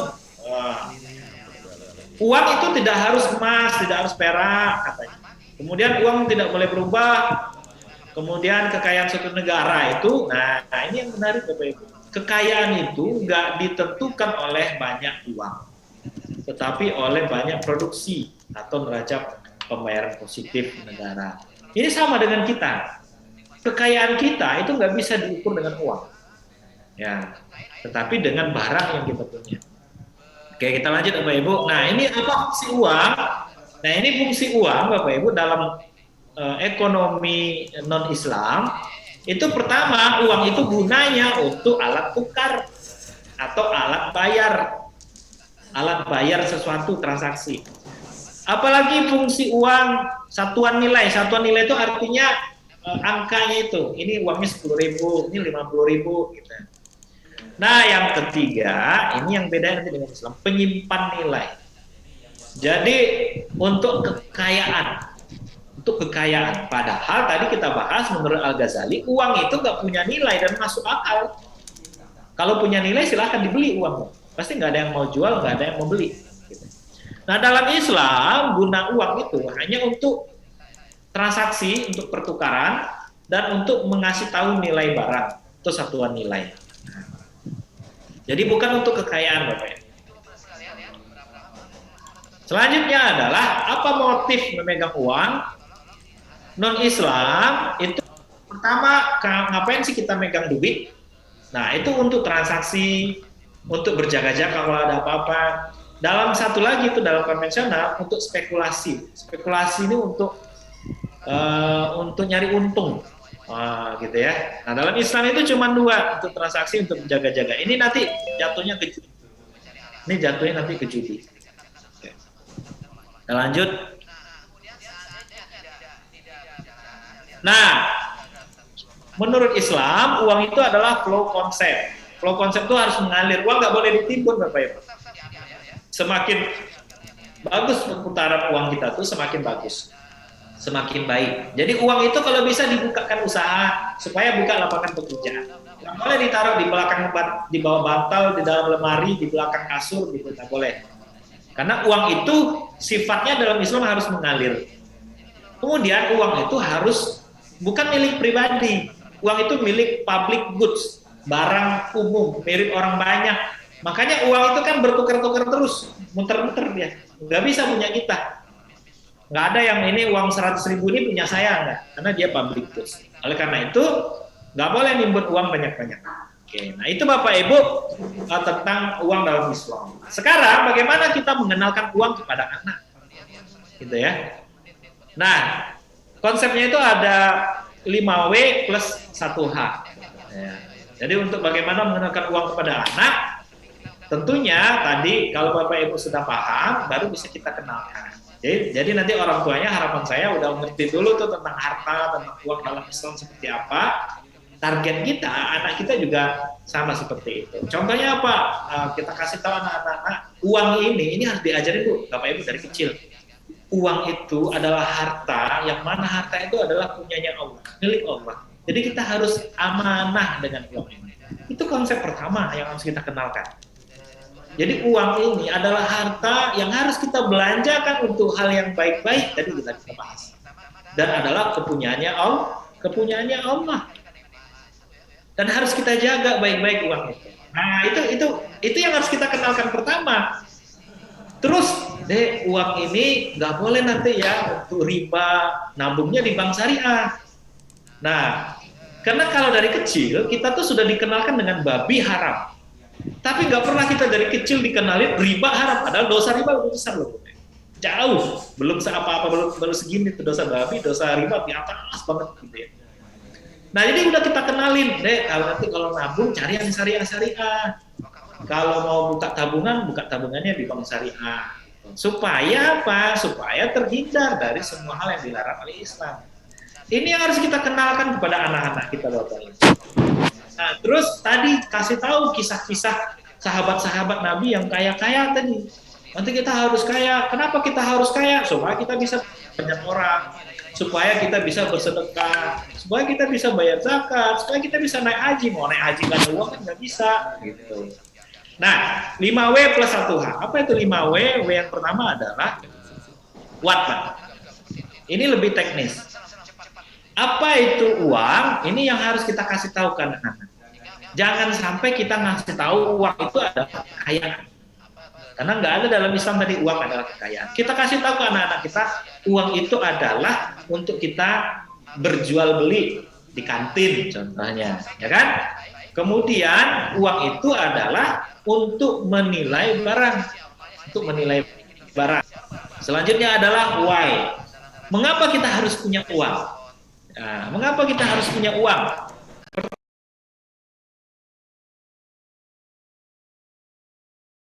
pertama, kita kasih tahu ke anak-anak kita untuk belanja untuk kebutuhan kita sehari-hari. Kita harus punya uang. Yang kedua, untuk berjaga-jaga kalau ada apa-apa gitu ya. Yang ketiga, untuk masa depan. Nah, ini yang hemat pangkal kaya tadi. Ini hemat itu tidak lagi jadi syarat untuk kaya, Pak. Yang jadi syarat untuk kaya sekarang adalah investasi. Nah, ini untuk masa depan. Jadi anak-anak juga harus kita kenalkan bagaimana dia mengelola uang untuk masa depan. Nah, yang keempat, mengapa harus ada uang? Supaya kita bisa bantu banyak orang. Jadi 4 ini hal yang harus kita kenalkan sama anak-anak kita. Mengapa kita harus pegang atau butuh uang? Untuk memenuhi kebutuhan kita dulu, ya. Kemudian untuk berjaga-jaga kalau ada apa-apa, untuk masa depan kita, dan untuk bantu orang lain. Jadi ini urutannya 1 ini dulu, Bu. Jangan terbalik, jangan ke sini dulu. Ya, kalau ke sini ini imannya udah sangat kuat banget berarti ya. Jadi untuk memenuhi kebutuhan kita dulu sampai masa depan, baru nanti sisanya untuk membantu orang lain. Nah, ini penting. Jadi jangan sampai anak-anak itu nanti kita jangan terbalik. Anak-anak suka bantu, mentang-mentang duit orang tuanya banyak, kerjanya bantu orang. Ajarin dia dulu, karena bahasa Al-Quran tidak seperti itu. Bahasa Al-Quran itu mikirin kita dulu, Pak, tentang harta. Jadi kita udah tuntas dulu, baru bantu orang lain. Nah, anak-anak itu mentang-mentang biasa nih kalau orang tuanya kaya, berduit, kan anaknya agak mudah lah ya ngeluarin uang. Nah, ini masalah nanti. Ini jadi masalah. Jadi biasakan dia dulu dengan mendesain untuk kebutuhan. Kemudian biasakan dia punya dana cadangan. Ini dalam teori perencanaan keuangan namanya dana cadangan. Jadi biasakan dia punya dana cadangan. Ini dana untuk belanja hariannya, ini untuk dana dia jaga-jaga, bahasa sederhananya ini tabungan. Nah, ini untuk dana masa depan. Dana masa depan ini mulailah Bapak Ibu, kalau dia udah kelas 6, udah ngerti uang, mulailah dia berpikir untuk investasi. Nggak masalah. Oh, anak-anak Cina itu kebiasaannya dari kecil tuh udah kenal dengan uang, berbisnis. Jadi boleh kita ajarin. Sekarang kan berinvestasi cukup pakai aplikasi. Beli emas, anak-anak kita tuh bisa pakai uang 10 ribu itu sekarang bisa beli emas pakai online. Daripada dia beli voucher game, ya kan? Daripada dia beli voucher game, lebih baik beli emas. Nah, ini untuk masa depan. Dan diajarin juga dia untuk bantu orang lain. Jadi kalau yang 1 ini selesai, 2 ini selesai, 3 ini selesai, baru nanti ke sini, ke bantu orang lain. Jangan terbalik ya Bapak Ibu, jangan terbalik. Nanti kesusahan dia, kalau nggak ada uang pening dia. Oke, selanjutnya adalah kapan? Nah, ini yang harus kita kasih tahu ke mereka. Kapan uang itu dibutuhkan? Sekarang. Untuk kebutuhan kita hari ini, untuk masa depan dan untuk masa lalu. Masa lalu ini apa contohnya? Hutang. Nah, jadi harus dikenalkan juga anak-anak kita tuh dengan hutang, Bapak Ibu. Supaya dia tidak menganggap remeh hutang, karena hutang itu nanti nggak selesai oleh di dunia saja, sampai akhirat urusannya. Jadi masa lalu harta-harta kita yang belum tuntas, hutang-hutang kita yang belum lunas, macam-macam itu harus diedukasi anaknya. Nextnya apa? Siapa yang membutuhkan uang? Ya, itu semua orang. Jadi jangan sampai nanti yang butuh uang hanya ustadz yang orang-orang biasa. Kalau ustadz nggak butuh uang, gitu. Jangan. Gitu. Jadi justru ustadz yang harus butuh uang. Jadi kalau ada anak-anak ibu yang cita-citanya hafiz Quran, jadi ustadz, itu butuh uang Bapak Ibu. Kenapa butuh uang? Karena supaya dia punya izah, punya kemuliaan. Jadi kalau kita punya uang itu, kita tuh bisa membusungkan dada, Pak. Nggak bisa dibeli bahasa ekstrimnya. Sekalipun ustadz, sekalipun hafizah ya, dan para hafiz. Nah, semuanya butuh uang. Sehingga nanti kita tidak melihat masalah ya di kemudian hari orang-orang Islam atau ustadz berebut atau masalah dengan uang. Nah, ini penting kita kasih tahu mereka. Nah, kita tanamkan ke anak-anak kita itu butuh uang.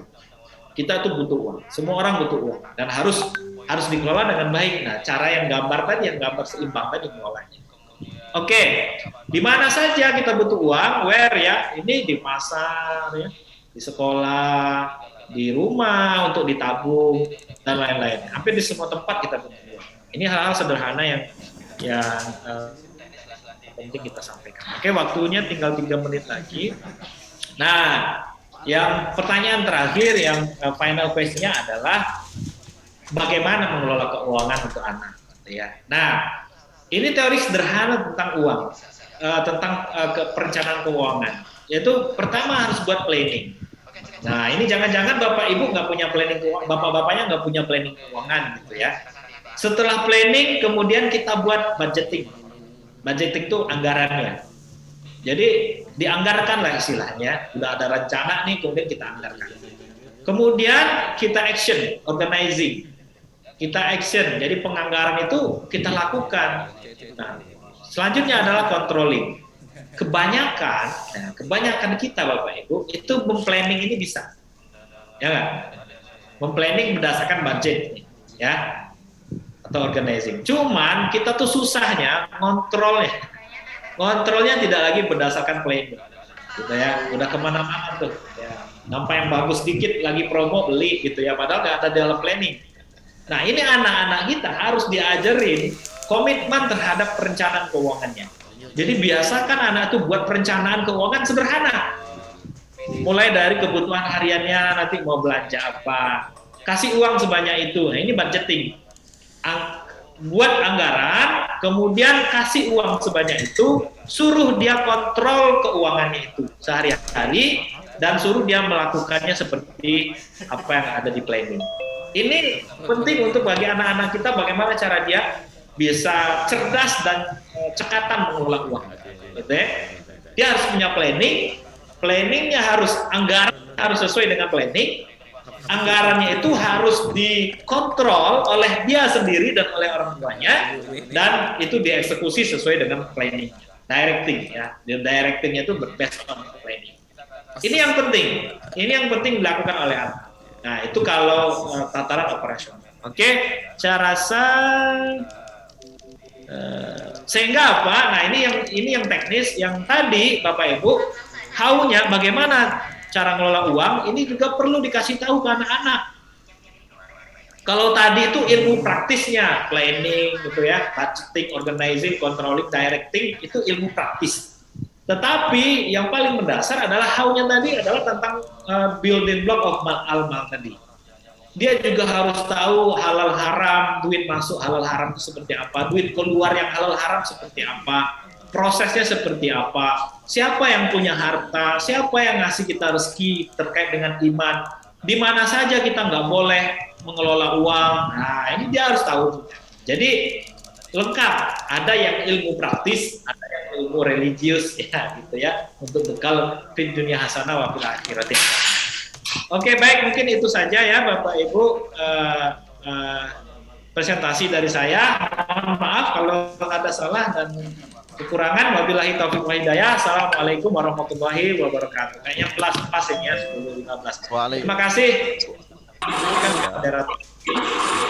Waalaikumsalam warahmatullahi wabarakatuh. Syukran jazakallah khair Pak Deki atas penyampaian materinya. Sangat luar biasa sekali Pak Deki materi yang sudah disampaikan. 1 jam serasa 10 menit Pak Deki.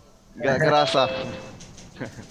Oke, baik Bapak Ayah Bunda, jika ada pertanyaan kami persilakan, kami membuka 3 pertanyaan.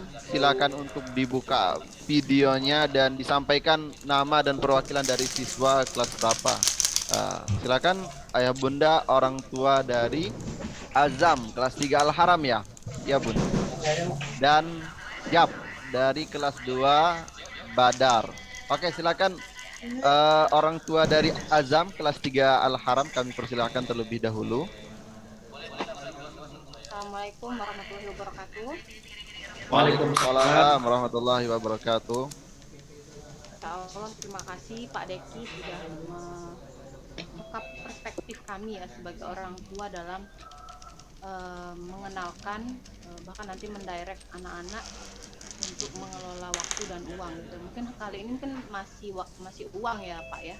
Waktunya juga mungkin belum ini ya tadi. Suara saya terdengar jelas Pak Deki? Ya, terdengar Bu, dengar jelas. Ya. Oke. Kaitannya dengan yang tadi sudah Bapak sampaikan, alhamdulillah ini saya punya 2 orang anak yang secara usia tidak berbeda jauh ya, maksudnya itu masih di kelas rendah, satu kelas 1 dan satunya di kelas 3 gitu. Dan memang secara ya, dilihat keseharian gitu, satunya mungkin hemat sekali, satunya boros gitu ya. Kakaknya hemat, adiknya boros gitu. Nah, sementara kakaknya bisa berhemat, bisa menabung ya. Sementara adiknya enggak gitu. Nah, jadi mereka ini saling iri satu sama lain gitu ya. Jadi apa yang dikerjain kakaknya, adiknya juga mau ikut ya gitu. Kemudian kalau adiknya dikasih apa, dia juga harus. Nah, mungkin kaitannya dengan mengelola keuangan ini, bagaimana tips bagi kami orang tua yang punya anak lebih dari 1, terutama mungkin yang masih awal-awal gitu, yang dalam mengenalkan haunya tadi. Assalamualaikum warahmatullahi wabarakatuh. Waalaikumsalam warahmatullahi wabarakatuh. Oke, syukron Bunda Nazifah dari orang tua Azam kelas 3 Al-Haram. Pak Deki, apakah kita langsung jawab atau dengarkan pertanyaan selanjutnya Pak Deki? Di satu lagi aja Pak. Pak Bekri. Satu lagi. Pak Bekri. Ya, oke. Selanjutnya Pak Bekri. Jun. Ya. Oh, Pak Jun. Iya Pak Jun. Sebentar Pak Jun. Apa Pak Jun? Bertanya. Pak Jun, ini kita ada Bunda Jab dari kelas 2 Badar dan Pak Syahrudin, abinya Azam yang akan bertanya terlebih dahulu Pak Jun. Nanti Pak Jun di sesi selanjutnya Pak Jun. Iya, oke. Maaf Pak Jun ya.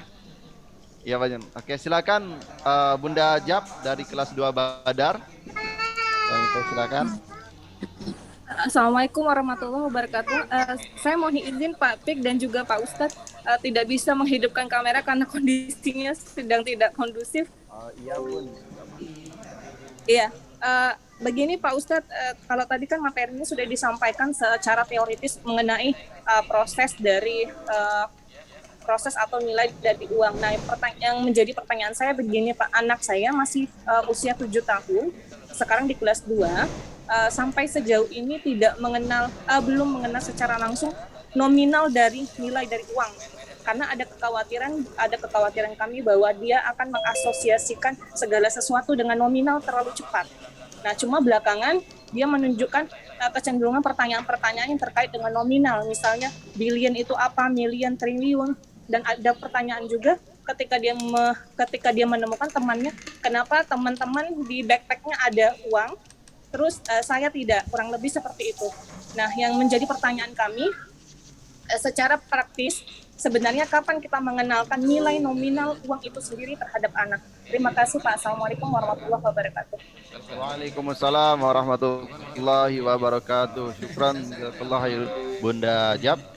Baik, selanjutnya Pak Deki kita jawab dulu ya Pak Deki. Satu lagi aja Pak. Satu lagi. Oke, siap. Selanjutnya Pak Syahrudin, abinya Azam. Ya. Terima kasih Pak Moderator dan Pak Deki. Assalamualaikum warahmatullahi wabarakatuh. Ini materinya sangat menarik sekali, banyak sekali pencerahan-pencerahan yang kami dapatkan Pak.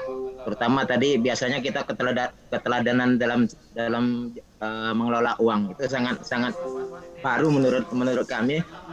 Biasanya kalau kita itu tingkah laku yang biasanya yang dibuat teladan gitu. Ini pengelolaan keuangan juga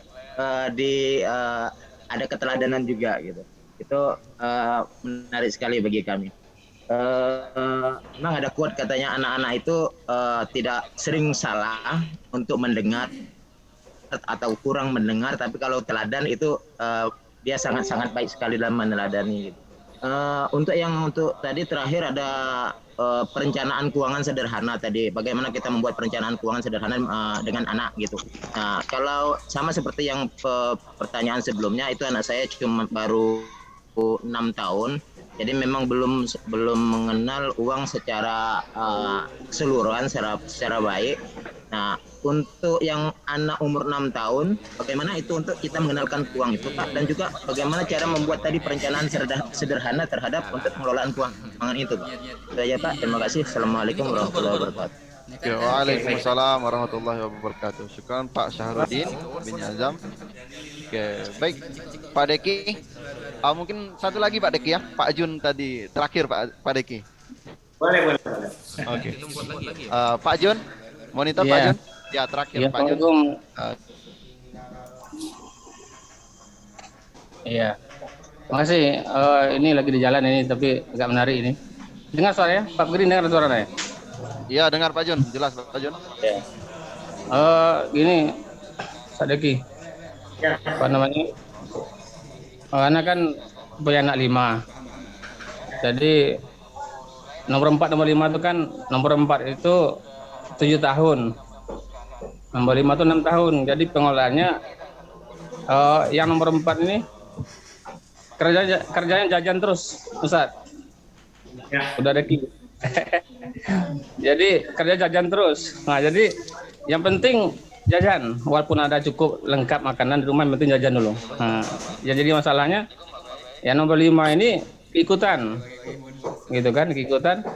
Akhirnya kalau kosnya tuh 1 jadi 2. Sebenarnya nomor 5 itu bagus, tapi karena kakaknya, udahnya itu jajan, nah dia ikutan gitu.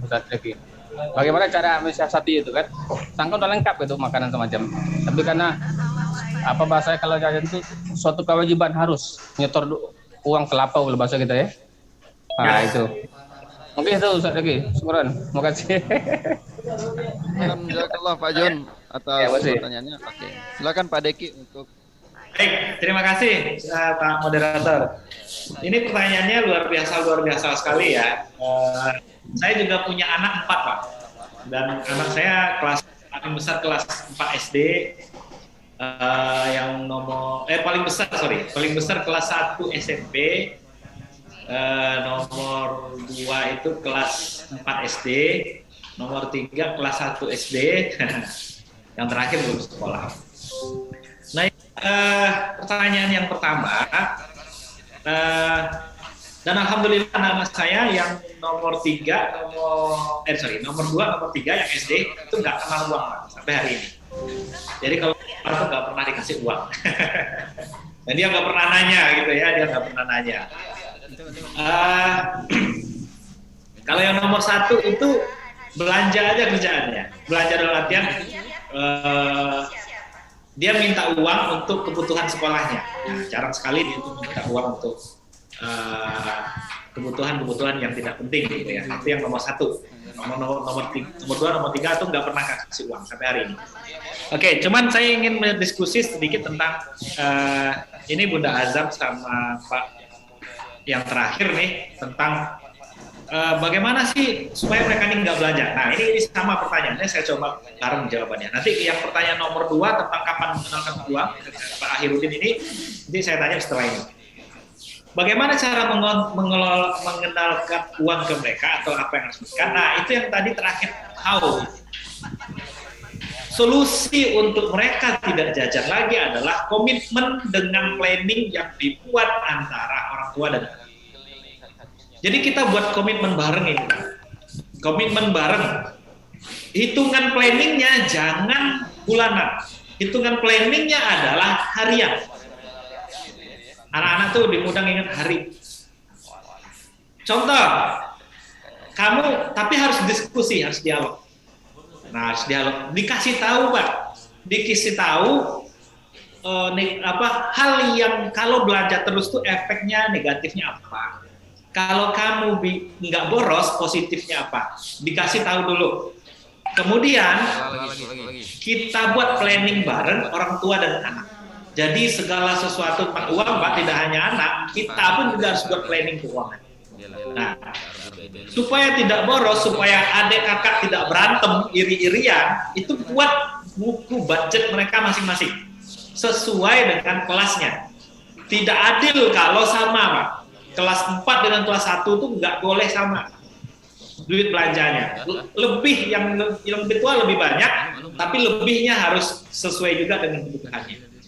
Jadi buat budget itu dengan mereka, buat barengan, ajarin mereka, kasih tahu mereka plus minus selama ini kalau kita nggak pakai budget, kalau kita nggak pakai planning.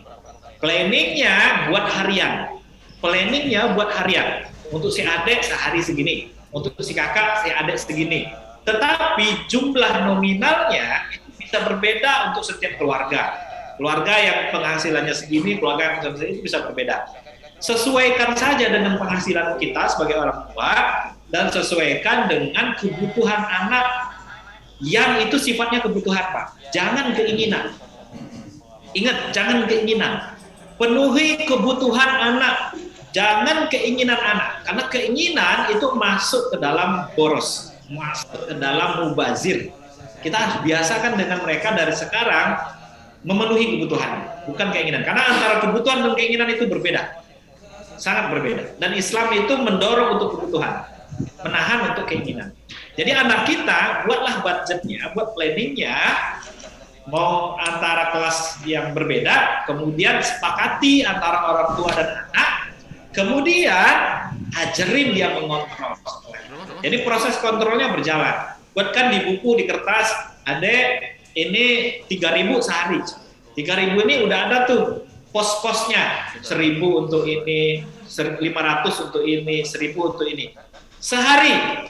Dan biasakan ada pos untuk dia nabung. Untuk tabungan. Jadi 3.500 untuk nabung, 2.500 untuk belanja. Semua komponen itu kalau bisa Bapak Ibu, tambah komponen yang ketiga untuk bantu orang lain, untuk sedekah. Jadi kalau Bapak Ibu punya penghasilan agak banyak, ini bagi orang tua yang punya penghasilan lebih banyak, yang tinggi banyak, misalnya kayu orang kaya gitu ya. Anak harus punya pos sedekah. Orang tua yang punya yang ya biasa-biasa saja untuk memenuhi kebutuhan standar, jangan dulu dibuat pos sedekah. Nanti orang tuanya saja dulu aja yang sedekah. Tapi kalau untuk orang tua yang punya kelebihan, tadi ada pos nabung, ada pos sedekah, pos belanja. Nah, sepakatin itu sifatnya harian. Itu Pak ya.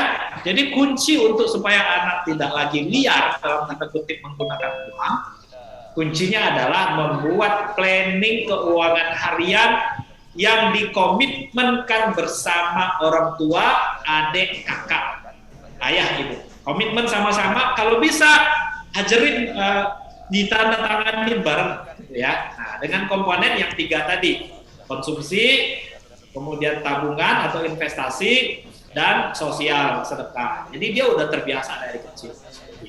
Itu Bu ya. Jadi solusinya harus ada planning.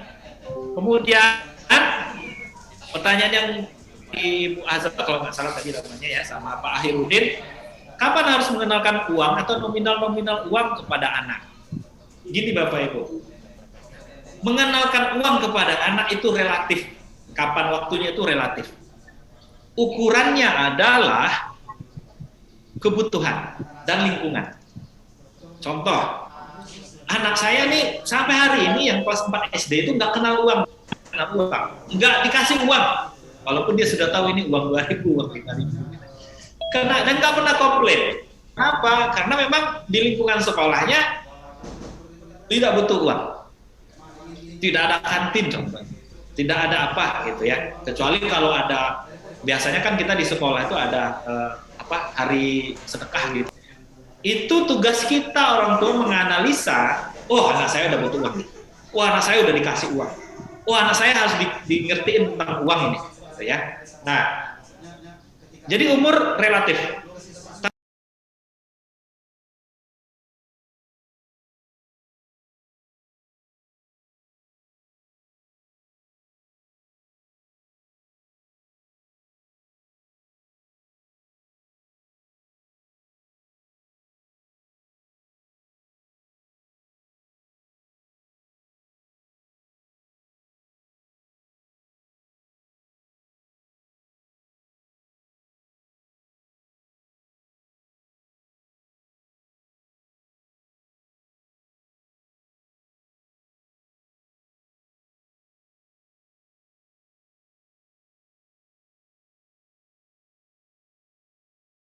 Tapi kebutuhan kita yang tahu. Kapan anak-anak itu harus mengenal dengan uang.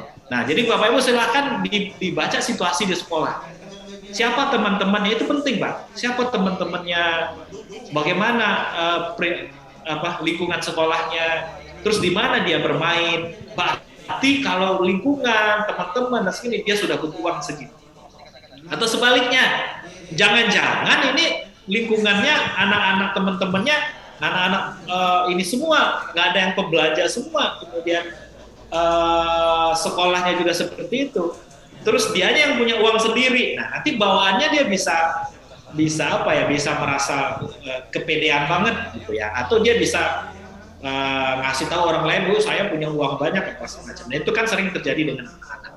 Jadi yang pas itu adalah timing untuk mengenalkan uang sama anak-anak itu adalah pada saat dia sudah butuh dan berapa nominal yang harus dikenalkan, sesuaikan dengan kebutuhan. Jadi saran saya jangan dikenalin dulu lah yang 100.000 gitu ya, yang 1 juta, biar dia tumbuh natural aja Pak, Bapak Ibu tumbuh. Jadi dia paham uang 10.000, dia belajar menghargai uang yang kecil-kecil dulu, 5.000, 10.000, 20.000. Tapi kalau hanya untuk mengenal uang, hanya untuk sekedar urusan belajar, ya silakan saja. Tapi kalau untuk interaksi dia sehari-hari dengan uang, saran saya adalah menyesuaikan dengan kebutuhan. Kenalkan dia dengan uang yang dia butuhkan. Dan kebutuhan itu orang tua yang tahu. Lihat lingkungannya, lihat teman-temannya, lihat dengan siapa dia berteman. Nah itu penting, supaya dia nggak minder dan supaya dia nggak terlalu kepedean. Gitu ya. Saran saya untuk kapan sebaiknya mengenalkan uang kepada anak. Jadi itu relatif Bapak Ibu. Untuk menyelesaikan yang boros-boros tadi, solusinya adalah buat planning keuangan. Ya. Sepakati orang tua dengan anak. Itu mungkin Pak Moderator, terima kasih. Oke, baik Pak Deki, syukran jazakallah khair. Bagaimana ayah bunda udah jelas Pak Rudin, Bunda Jab? Jelas. Ya. Syukran jazakallah khair Pak. Oke. Baik Pak Deki, karena waktu sudah menunjukkan sudah 10.35 Pak ya. Sesuai dengan jadwal rundown acara kita, Pak Deki ada headsetnya harus baik anak-anak. Pak Deki ada mungkin closing statement dari Pak Deki untuk kita semua di sini, Pak Deki mungkin, atau cukup Pak Deki? Yang di rumah suami saya juga rapat dan sebagainya juga. Bapak Ibu semua, saya kemudian membutuhkan pengetahuan kepada anak dengan support tim yang baik. Kalau Bapak Ibu punya tim yang ada di rumah, tolong di unmute, di mute suaranya. Oke. Ini banyak paralel kita nih Pak ya, ikut Zoom ya. Iya. Jadi pesan saya hanya ingat kepada pesan Luqmanul Hakim ya kepada anaknya. Pesannya adalah